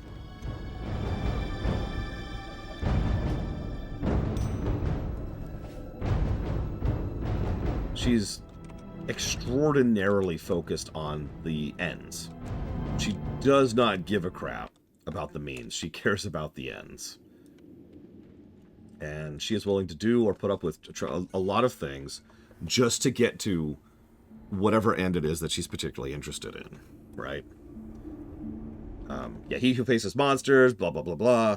But she's definitely someone who has monomania. The difference is Illidan has monomania in that he is focused on being the hero. But his actual goal is saving the entirety of everything forever, because he actually understands the scope and scale of the threat. Maev's goal is getting vengeance on the demon hunters. And it's interesting because Illidan does much, much worse things than Maev does. But he has much, much better reasons to do it. It's kind of fascinating to think about. Anyways, moving on. Goddess bless you. So what happened in Diremaul? Why is Eldrithalos a demon-infested, rotten ghost hell, which is currently being run by ogres? Do you know of the Highborn, the Shendralar? The Shendralar were Queen Ashara's most revered arcanists. It was within these very halls that the Queen's most important demands were processed, often in secret. After the destruction of the Well and the subsequent lethargy that overcame the Highborn and lesser Night Elf sects, the Prince of Eldrithalos, Tortheldrin, we'll talk about him in a second, began construction of the pylons you see littering the halls of the West Wing. That's the ones we've been shutting off, like that thing over there. The prince plotted to imprison a demon of immense power behind a grand force field. The pylons would channel latent energies into the field, keeping it operational. While imprisoned, Imolthar would serve as a battery to the populace of Eldrithalos. The siphoned energies would sustain the Highborn's magic, allowing those within the walls of Eldrithalos to feed their endless and growing magical pangs. Thousands of years passed, and the power required to keep Imolthar imprisoned while sustaining the life within Eldrithalos began to shift. The cost to keep Imolthar bound grew to overshadow the rate at which energy could be siphoned and distributed. Net gain turned to loss. The highborn ghosts that you see wandering through the courtyard were slain, not by invading Gordok ogres or satyrs, but by the prince himself. The people were destroyed in order to preserve the prince's immortal life and nearly limitless powers. The power once divided amongst thousands now funnels into the prince and the Shendralar's zealots. Those few remaining survivors are directly feeding power into the pylons in order to keep Imolthar imprisoned. Asha Fela. It was, Ismir. It was a nice big lordom.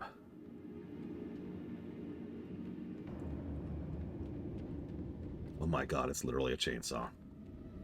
It's a chainsaw with its own attached furnace. So, remember, as usual, all elves, to some extent or another, require magic to survive. These guys decided, okay, well, we're cut off with elven civilization, and we're over here by ourselves. I've got an idea. I've got the solution to all our problems. Let's summon a demon! Now, can anyone in chat point out the problem with this particular stratagem?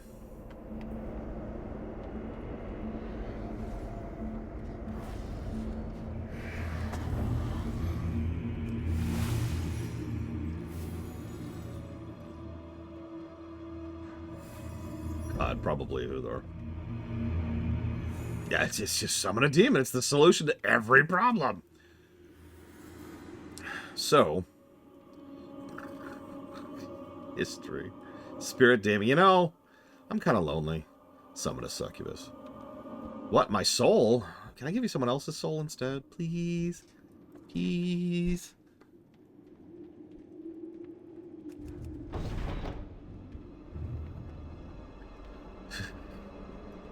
Oh, demons are invading. Time to summon demons. That actually happened, by the way. Anyways. I do love the sheer logic of it, though. They summoned a demon to siphon its energy off to sustain them magically. That would make sense, but, again, part of that magic siphoned off would necessarily have to then be used to imprison and siphon the demon itself. And that demon probably doesn't want to be there. Now, they never say this out loud, because they mostly focus on the arcane side of things, but if you're paying attention, this all makes a lot more sense if you presume that this is fel magic. Remember what Fel Magic's fuel is?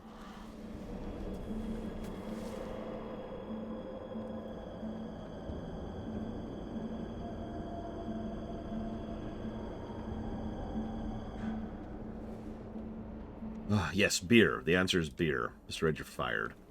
I'm taking back that house. Get out. By Tuesday, or I'll summon a demon. Whoa! Whoa! Oh, shoot! Oh, shoot!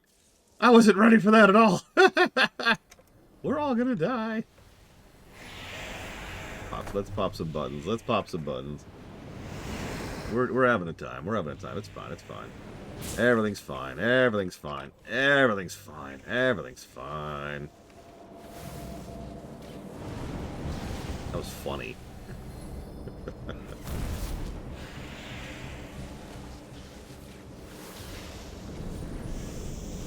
Aw, that almost sucks, Luthor. I was kind of hoping just to be able to crush the venture company once and for all. But then again, I do like options. So I might still have the option to crush the venture company once and for all.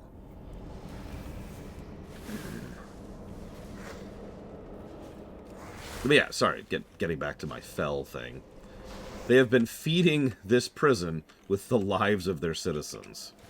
Yeah, that is straight up Fel Magic.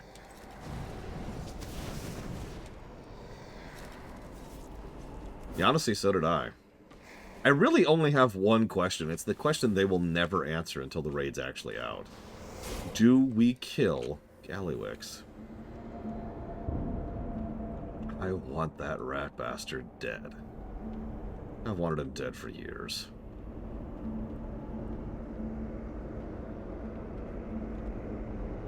Hang on, Mr. Red. I'm going to summon a demon to answer your query there really quick. Is that cool? Like, don't pull a Garrosh on me, you know? Don't rob me. Twice.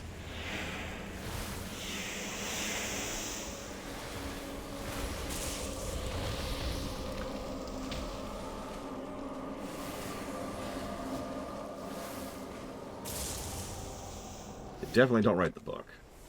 That's a mount? That... I can't decide how much I want that.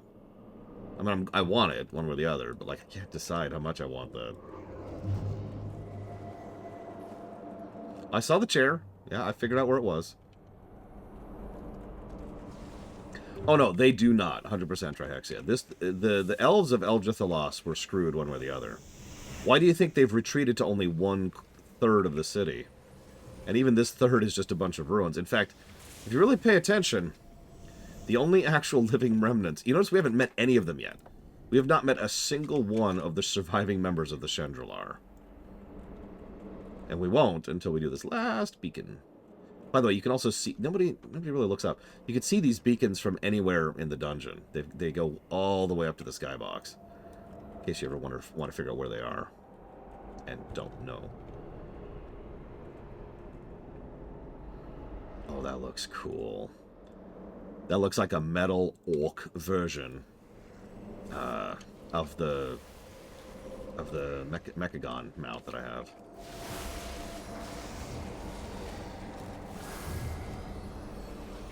Okay, that I would accept, Blade Cheval. But that would be a mountain of things to accept, Evo.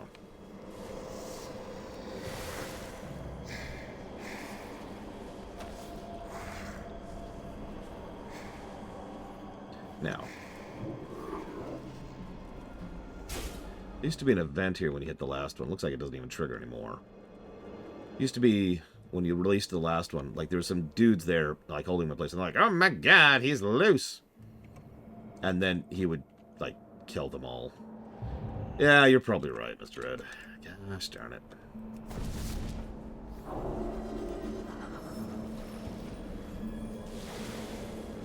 Oh my gosh. He actually does some damage. Holy crap.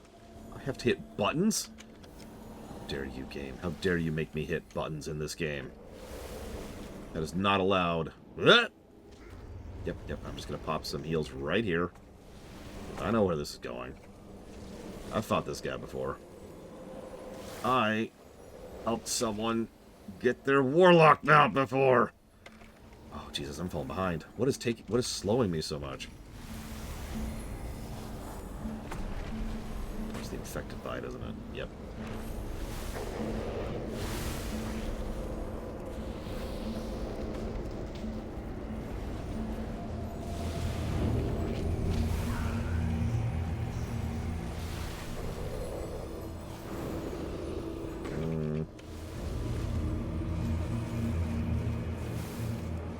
Very curious how Druid's going to line up.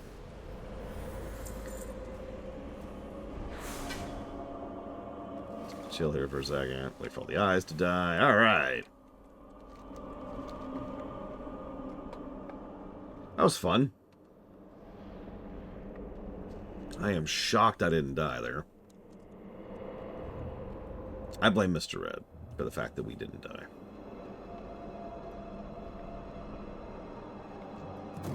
That is funny, though, Huthor.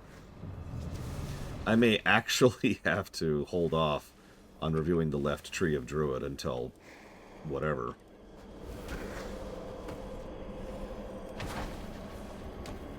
God, I don't know, Spartan.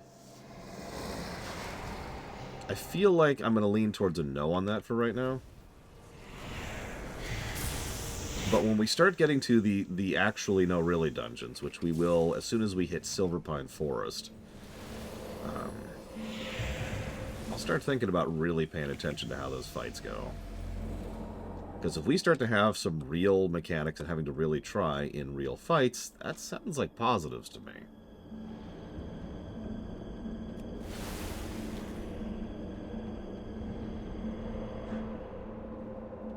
So,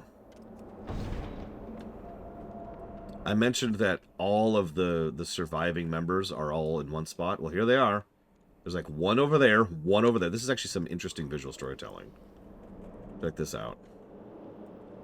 There's like 3 or 4 down here. We go way... For some reason, there's Christmas decorations. There's 3 over here. And then like 6 total in this entire hallway. And they're all just standing very far apart from each other. And almost all of them are named, too. Like, that's, Balrin Tree Shaper over here. There's Kildroth. Greetings. Be careful. Ishnuala. Going. I don't remember exactly, but I feel like some of these are actually NPCs out in the world now. Now that some of these have survived the events of Diremaul and escaped. So that's cool.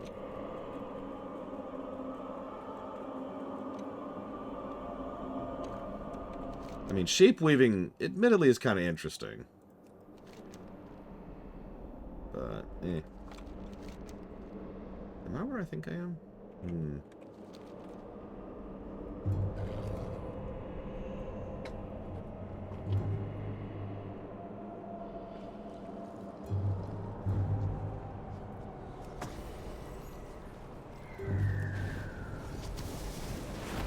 Whoa, I look away for 5 seconds at an email. Don't text and heal, ladies and gentlemen. I'm paying attention, I'm paying attention. You know what's really cool about 11.1, too, Thor? No, I'm done, I'm done.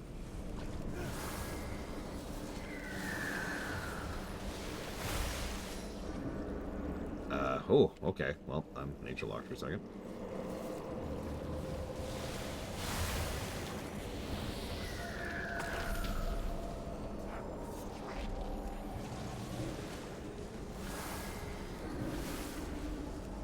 Oh my god, please don't turn me in Rhea Girl. I'll do anything. Whatever kind of bribe it takes. Oh man, I love those evoker changes. That was a lot easier than the last guy. Although that's always been true. He's never been as hard as his predecessor.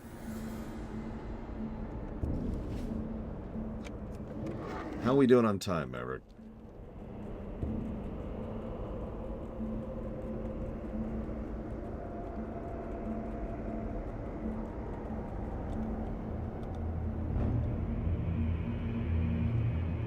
I love how this isn't even on the map, by the way.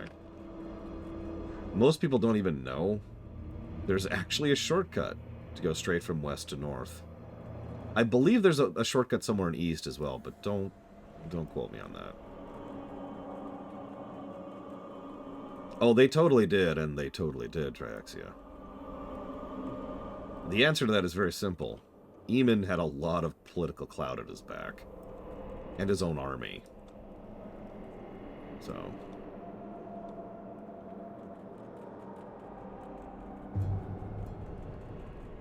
I like the idea of mega dungeons. What I like more is shortcuts through mega dungeons, which, if you remember, they added to BRD, to use an example. What? That's new.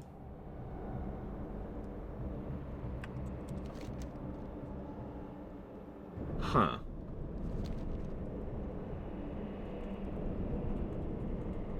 Okay. Alright. Yeah, they decided to shut them off from each other. Huh. Yeah, let's RP walk back. I'm not doing that, by the way. Alright, so since I'm about to lose Maverick, I'm going to drag Evo in. Drag. Hang on, Evo's really strong. It's taking a lot of effort. Drag!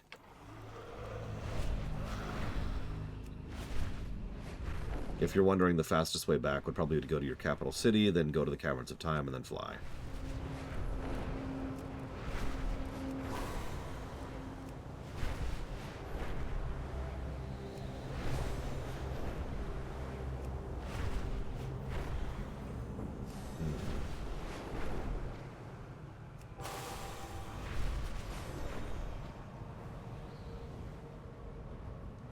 See, now I'm arguing with myself.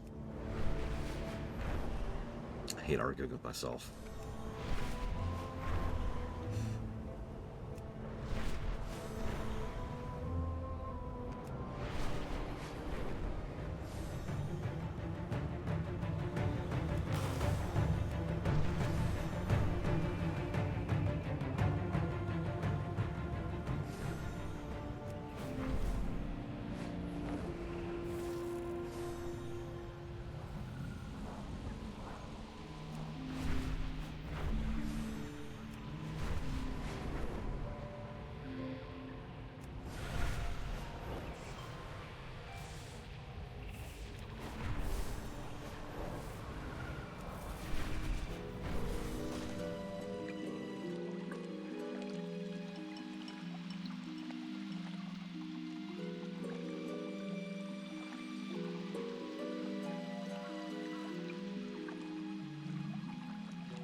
You're on, Maverick.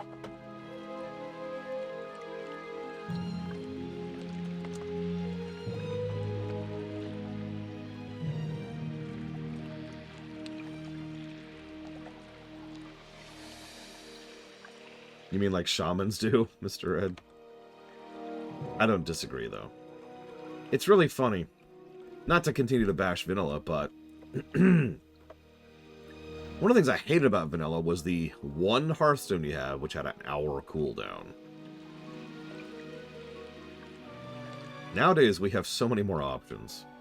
Like, I'm not saying we don't have... We couldn't do better, because I think we could do better.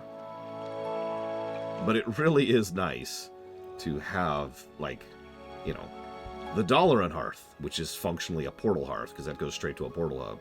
Or the Garrison Hearth, which... If you have done your garrison enough, also leads to a portal hearth, or a portal hub.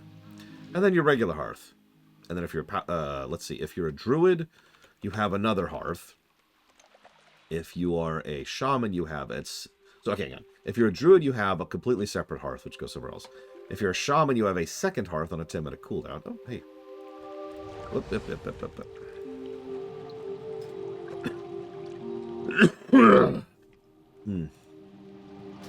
If you are a... Yes, I accept the summons, Fife.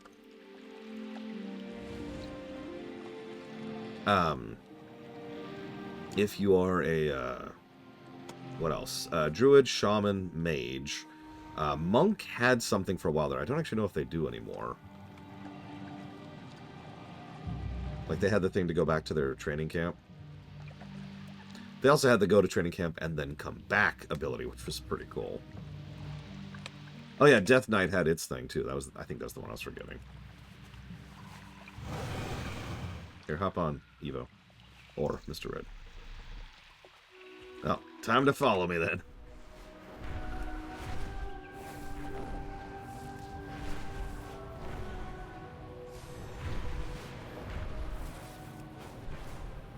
Well, no, it's fine. I know that Evo didn't know where the entrance was, so I was just going to fly her straight to it. But it's right here. Just fly to me. That's hilarious, Uthor.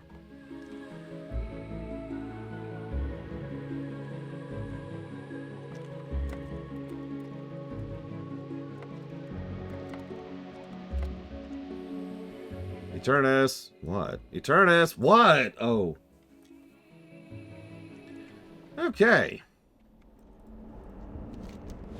You kill Gordok leader, you're the ogre king. That's the wrong accent for an ogre. If you king, then ogre leaders like Cromcrush and Krieg that survive pay you tribute. Alright. Do we want to do a tribute run? I actually think it's physically impossible to now. So I guess I shouldn't say that. Because we need something from outside the dungeon, don't we? Spartan is the tank, which is the Riz. Hang on, so the first one is just a void. The second one is just a void. The third one, we need to activate the trap. I don't remember what we need for the trap.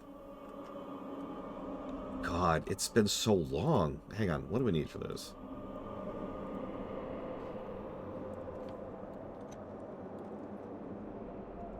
Here we go, tribute.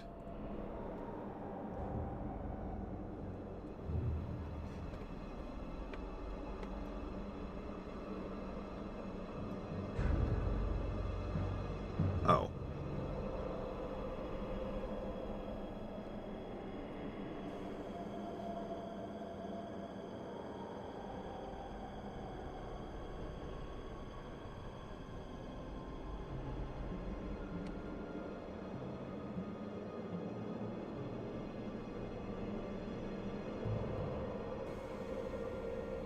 Okay, so we're going to need an Ogre Tannin from here. We give that to not Thimblejack. That gets us the suit.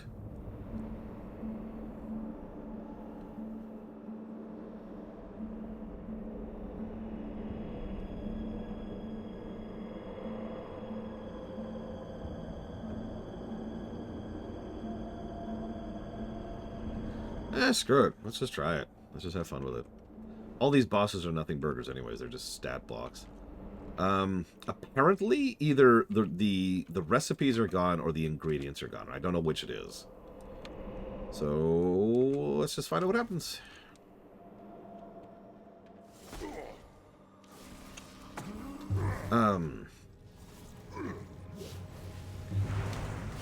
So here's what I'm thinking in my head, and I want everyone, especially Huthor, to check me on this.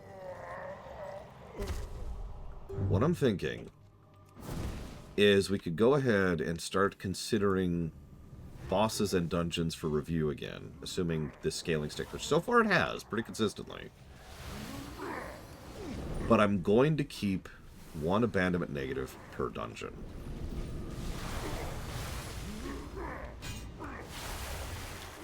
I'm also going to keep the raid abandonment negatives, the heroic abandonment negatives, and the mythic abandonment negatives for obvious reasons. I don't need to explain those. Well, actually, no. I kept all my notes, Uthor. Of course I did. So yeah, there's our first boss down there. There he is, that guy right there. We're skipping him. So we're not going to kill him. So, part of the... If I can explain the reasoning, for everybody who's actually curious. The idea is the core problem of these dungeons kind of being abandoned content hasn't fully gone away.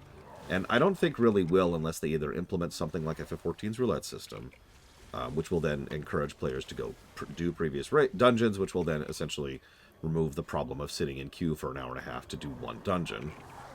If that. Like, if you're lucky. Or if they backport the follower concept. Either or both of those things would knock those abandonment negatives out there, I think. Yeah, exactly, Huthor. They're still kind of abandoned, if we're being honest with ourselves. But we're going to reduce the number of abandonment negatives we're giving, because they fixed their goddamn scaling. So, yay! Excuse me. We are also, the other side of that, of course, is we do seem to actually have to try. It's not great.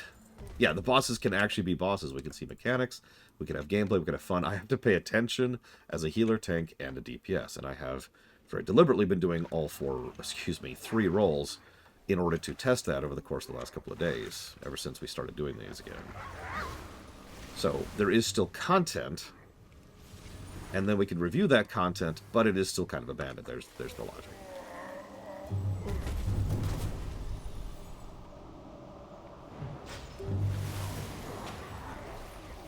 Mr. Red hates this idea, obviously. Evo hates this idea. And me, actually. In fact, if Evo doesn't say something in 5 seconds, I will know with total certainty that she never wants to see my ugly mug again. Oh, damn, she was too quick. I knew it! Okay, so we're not going up, because again, we're skipping that boss. Yep, nope. So we're skipping that boss.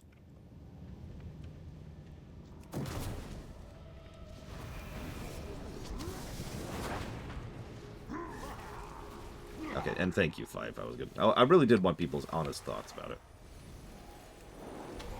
Because the goal is to be as fair as possible. There's no... I know this sounds weird. There's no real bias here. Good, bad, or in between. Whoa there, whoa there, whoa there. We pulled the boss! Okay. So we have two choices. We can run out of the dungeon, or we can give up on tribute. We can also die. I could just stop healing. I'm gonna stop healing. Let's just fall over. It's okay. He actually hits decently hard, as you can see.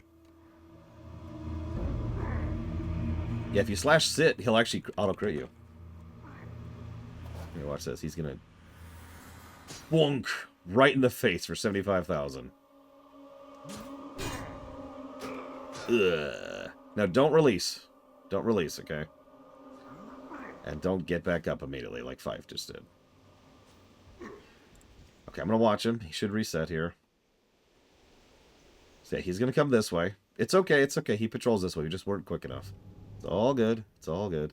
Okay. It's okay if you release in this exact moment. Just don't run back in. Don't run back in, okay? Okay. Okay, so the good news is I was waiting to see if Spartan would aggro the guard, but he didn't. So I'm going to wait a second. I'm going to wait a couple more seconds. I want to be really safe about this. That should be good right there. I'm going to res. Do not walk back in, Evo. Where's your corpse? There it is. Yeah, let me check my bags, make sure I have my Ankh reagent on me. Okay, now let's all scooch up here to where he will not be patrolling.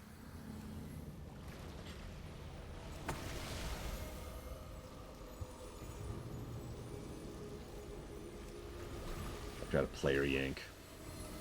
Priest or an evoker. Alright, where is he? Where is he? Okay, back off, back off. He's coming, he's coming. He is coming. Lord, he coming. He should only go to the corner, if I'm remembering correctly, but just kind of watch him. Totems are gone, totems are gone.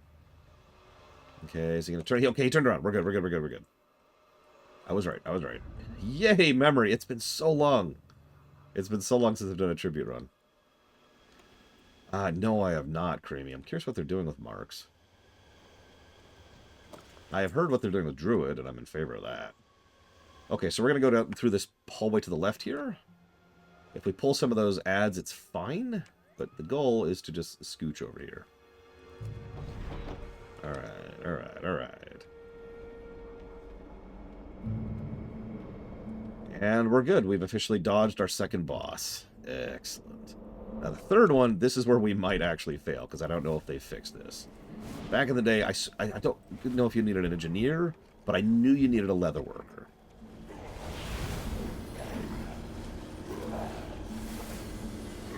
We'll see what happens here. Yeah, this was probably the very, very, very, very first heroic mode, or whatever they actually called that concept. The thing that officially died with Old War. But it is... so the whole idea was to try and skip some of these bosses. Most of them just could be skipped by my sister showing up. That's what actually allows the bosses to be skipped. The other ones, you had to do something special with, right? Time walking or no? Yes. We were time walking. No, are you in the time walking dungeon? No, you're not, because it has all of the bosses. Well, that would answer your question then, apparently. It does tickle me that this is a dungeon, and then Anixia is a raid. I know. Okay, so go kill a dragon. Okay, now kill... Dinner? What? Food. Now? Hungry. But... hang on.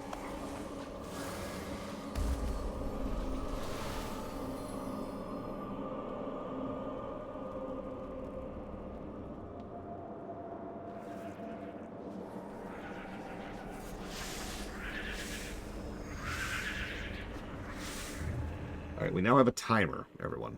Speed run! So, there's Talk the... fast. Yep, hang on. So, I'm going to scooch up here. I'm going to pull while doing this. I'm not trying to pull, it's just going to happen. Okay, the trap is fixed. Okay, yeah, I didn't require anything to fix the trap. This guy is just going to give me the suit. Keep it real. Give me the suit. Give me the suit. Man, I could help. Talk to me. Oh, I need the tannin still. Okay, so now I just realized I'm the healer. So I'm going to do something about that. I'm going to die instantly.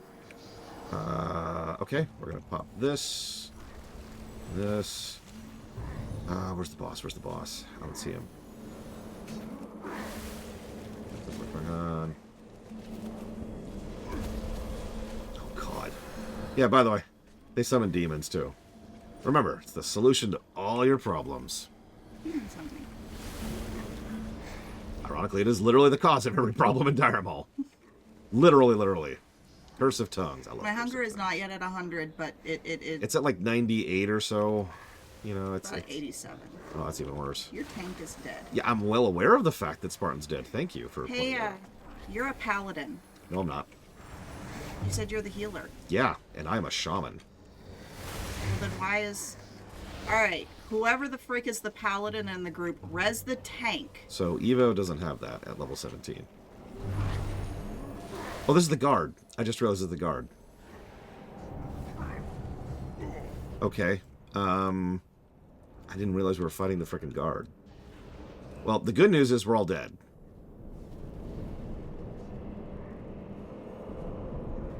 No, I was distracted by my sister. I didn't realize we'd aggroed the guard.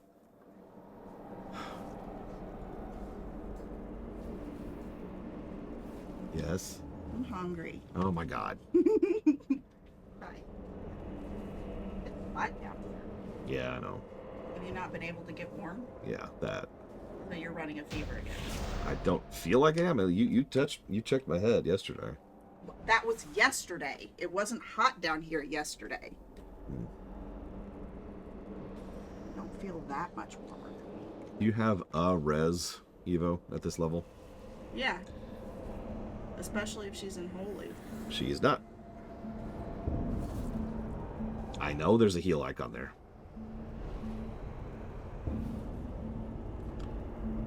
Well, okay, so...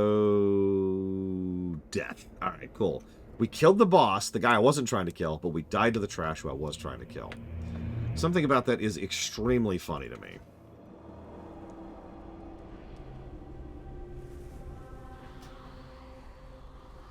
Where the hell am I? Okay.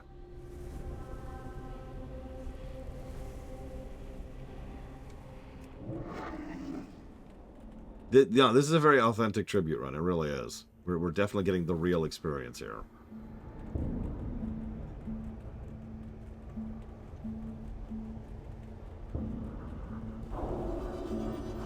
No, we should just keep going. I'm on a timer now. Because I'm hungry, and we're going out to eat. Where are we going?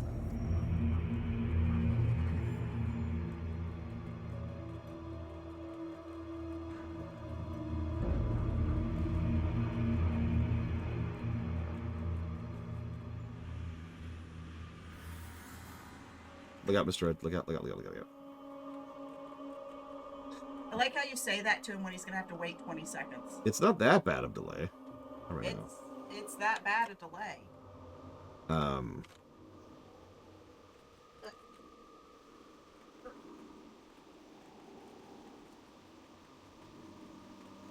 Tribute actually doesn't stand for anything. It literally is giving tribute. Or rather, to be much more accurate, receiving tribute. So here's the deal. I guess I'd explain what tribute is. So, every boss that you don't kill up to the last one, there's actually a couple of asterisks to this, but up to the last one, then goes friendly once you are no longer, you know, once you finish the dungeon. Because all the ogres go friendly once you finish the dungeon, because they're ogres. So, every boss that's still alive gives you tribute. And there's all kinds of benefits from that. Whoops, that's the wrong button. Obviously, it improves the loot you get, but it also gives you Fengus's Ferocity, Moldar's Moxie, and Slipkick's Savvy. And, of course, the King of Gordok buff. And the loot you would get depends. So, like, it was a fairly large loot table. And it was very gradient, too. And yeah, we killed Slipkick, so tribute is functionally over. But again, it's gradient.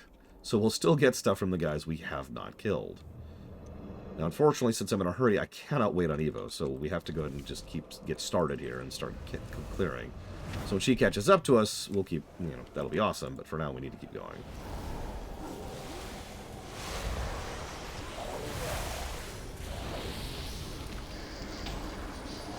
Evo's like, oh yeah, I'll show you. I'll catch up to you immediately.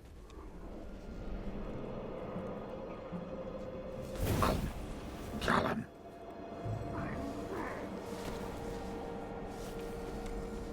So anyways, gameplay positive. Only one so far. Boss. Imulthar. Most of the bosses in here are honestly fairly vanilla nothing burgers. They have stats or a couple of really basic things like Dispel or Mind Control. Or it's very, very vanilla stuff. But Imulthar is actually kind of interesting.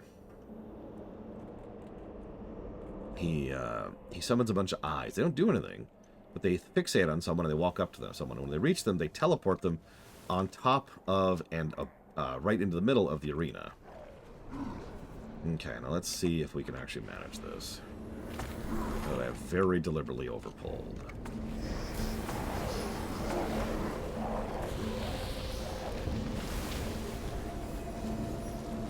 Oh my god, double Curse of Tongues. That's fun. I'm just going to sit here and let that fall off. Sorry, Mr. Red. I was double Curse of Tongues. I couldn't cast a single spell.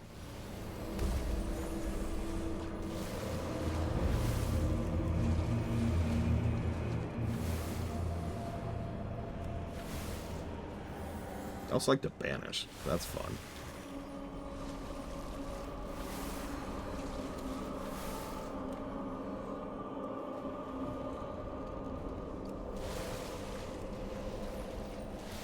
I do like katanas.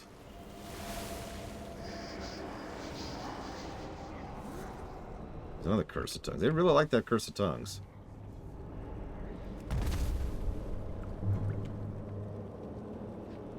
I'll be right back, because I still kind of want to do the last one here. Yo! Glad I could help! Oh yeah, this guy actually explains what a tribute run is. For real!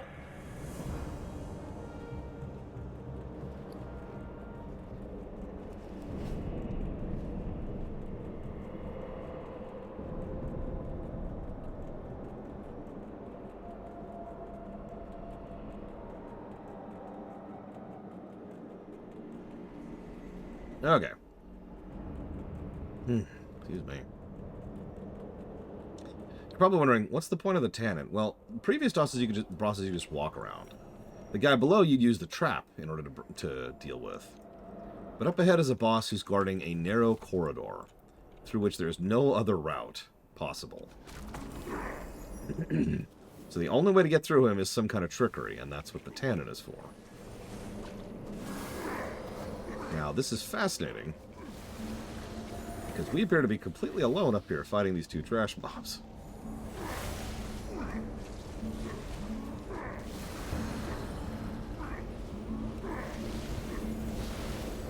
Oh, the Ogre Captain also hit extremely hard, especially for a vanilla boss. Remember, this is pre-BC. In BC, bosses hitting very, very hard was a standardized mechanic. That wasn't really a thing in vanilla in the same way.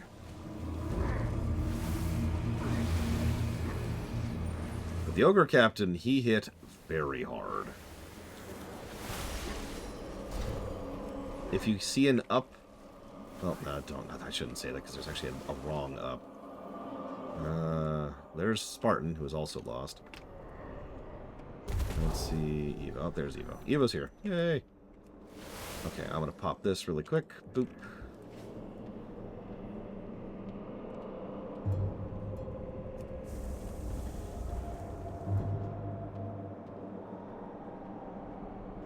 Ah, crap. I forgot about the corridor of trash before him. Go, my minions! Keep your ogre safe.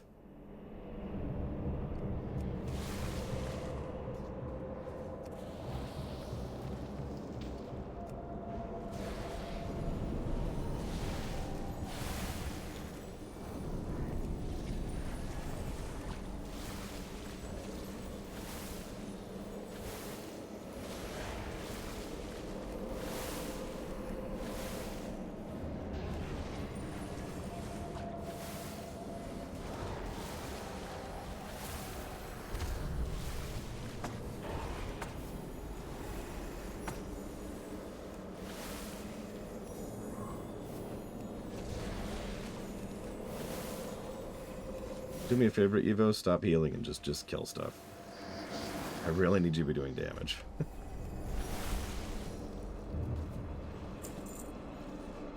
Thank you. Okay, I'm gonna go talk to the guard captain. No sorries, no sorries. Not allowed. Illegal. I'm taking some prisoners we found outside before the king for punishment. Do you see them with weapons still? Why would you let them keep their weapons? That's how I found them. I wanted to show the king they were a threat. Say, I overheard guard... No, no, no, no! Why? Why? Why?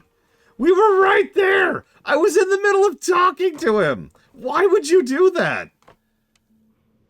You might as well just kill him now. No, we don't have time. We don't have time. There's no resetting him. Just kill him. Just kill him.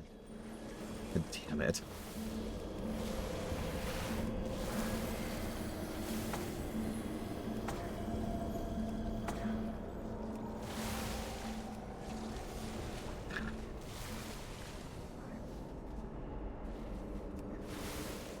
Yeah, I didn't see who, but someone just ran into him.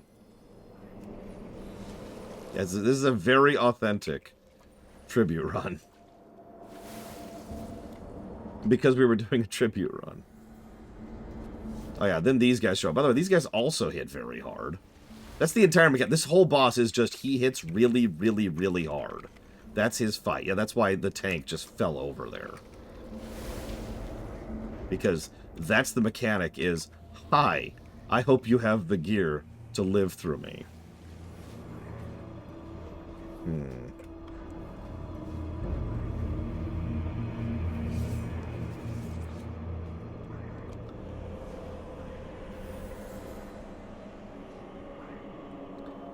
Okay, nobody release.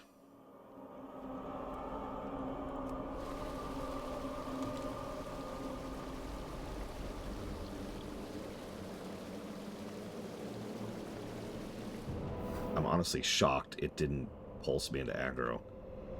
I'm still friendly with him. Please stay back. Ahem. You know, I overheard Guard Fengus calling you a fat, useless knoll lover. Hey, who is calling knoll lover? Take the prisoners to the king. You smart to bring them with their weapons. Go show the king they're a threat. I'll go see if Fengus talks smack when I give him the beatdown.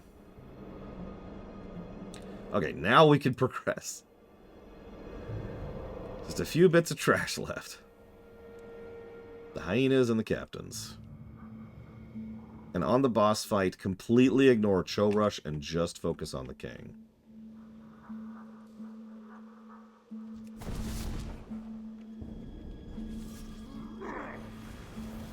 Yep, you're smart to bring them with their weapons.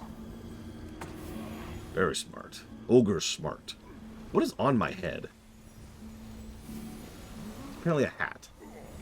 That was like a headband or something.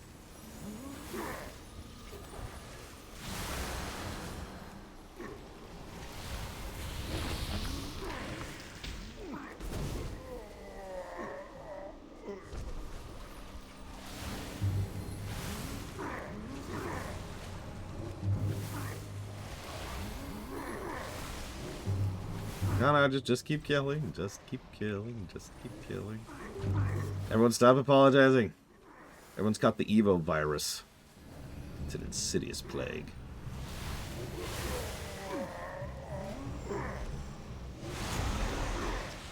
Huh. Evo actually is holy spec. Hey, Evo. Why are you a healer? I noticed that earlier, but I figured it was a bug.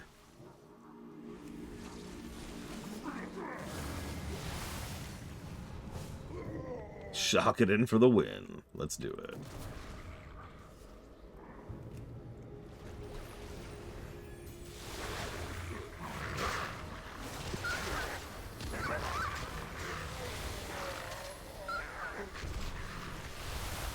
Oh. I mean, I loved heal tanking back in Wrath as much as the next guy.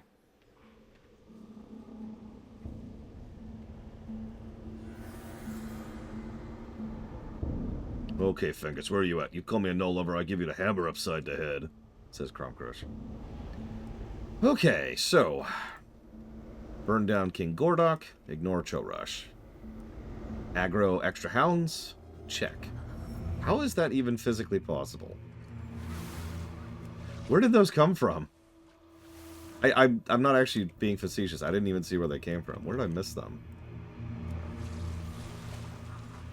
Apparently completely blind. Whatever. Come here, come here.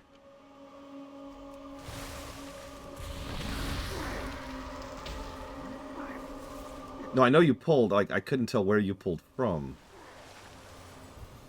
Yeah.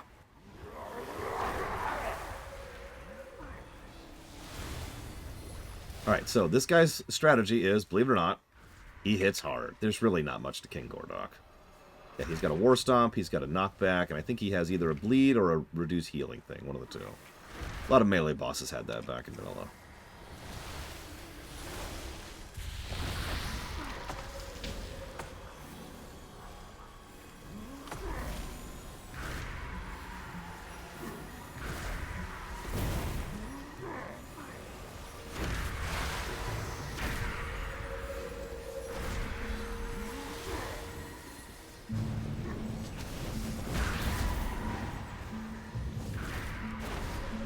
Yeah, exactly, Udor. Done. Tribute mostly done. We only killed one boss.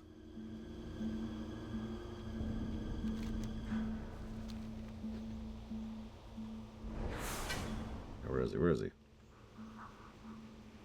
Notice how the ogres are no longer hostile. Oh, there he is. He's dead, alright. That makes you the new king. Well, all of you. Gordok is yours now, boss. It's good to be the king. Give me the buff. There we go. Oh, I sorry I attack you, boss. Don't kill me, okay? Yep. Give me that delicious tribute. Give me that tribute. There it is. Got the Unyielding Maul, which was actually a pretty decent two-hander back in the day. My inventory. Yeah, years later, I want you to help me fight some demons. So normally we'd go back and we could get buffs from each of the bosses we skipped. I don't have time for that. I'm on the clock. So, thank you everyone for joining me for this. It was actually quite a lot of fun to do Tribute again. Tomorrow we're going to stop having fun. It's time to go back to the terrible, terrible end of Ungoro.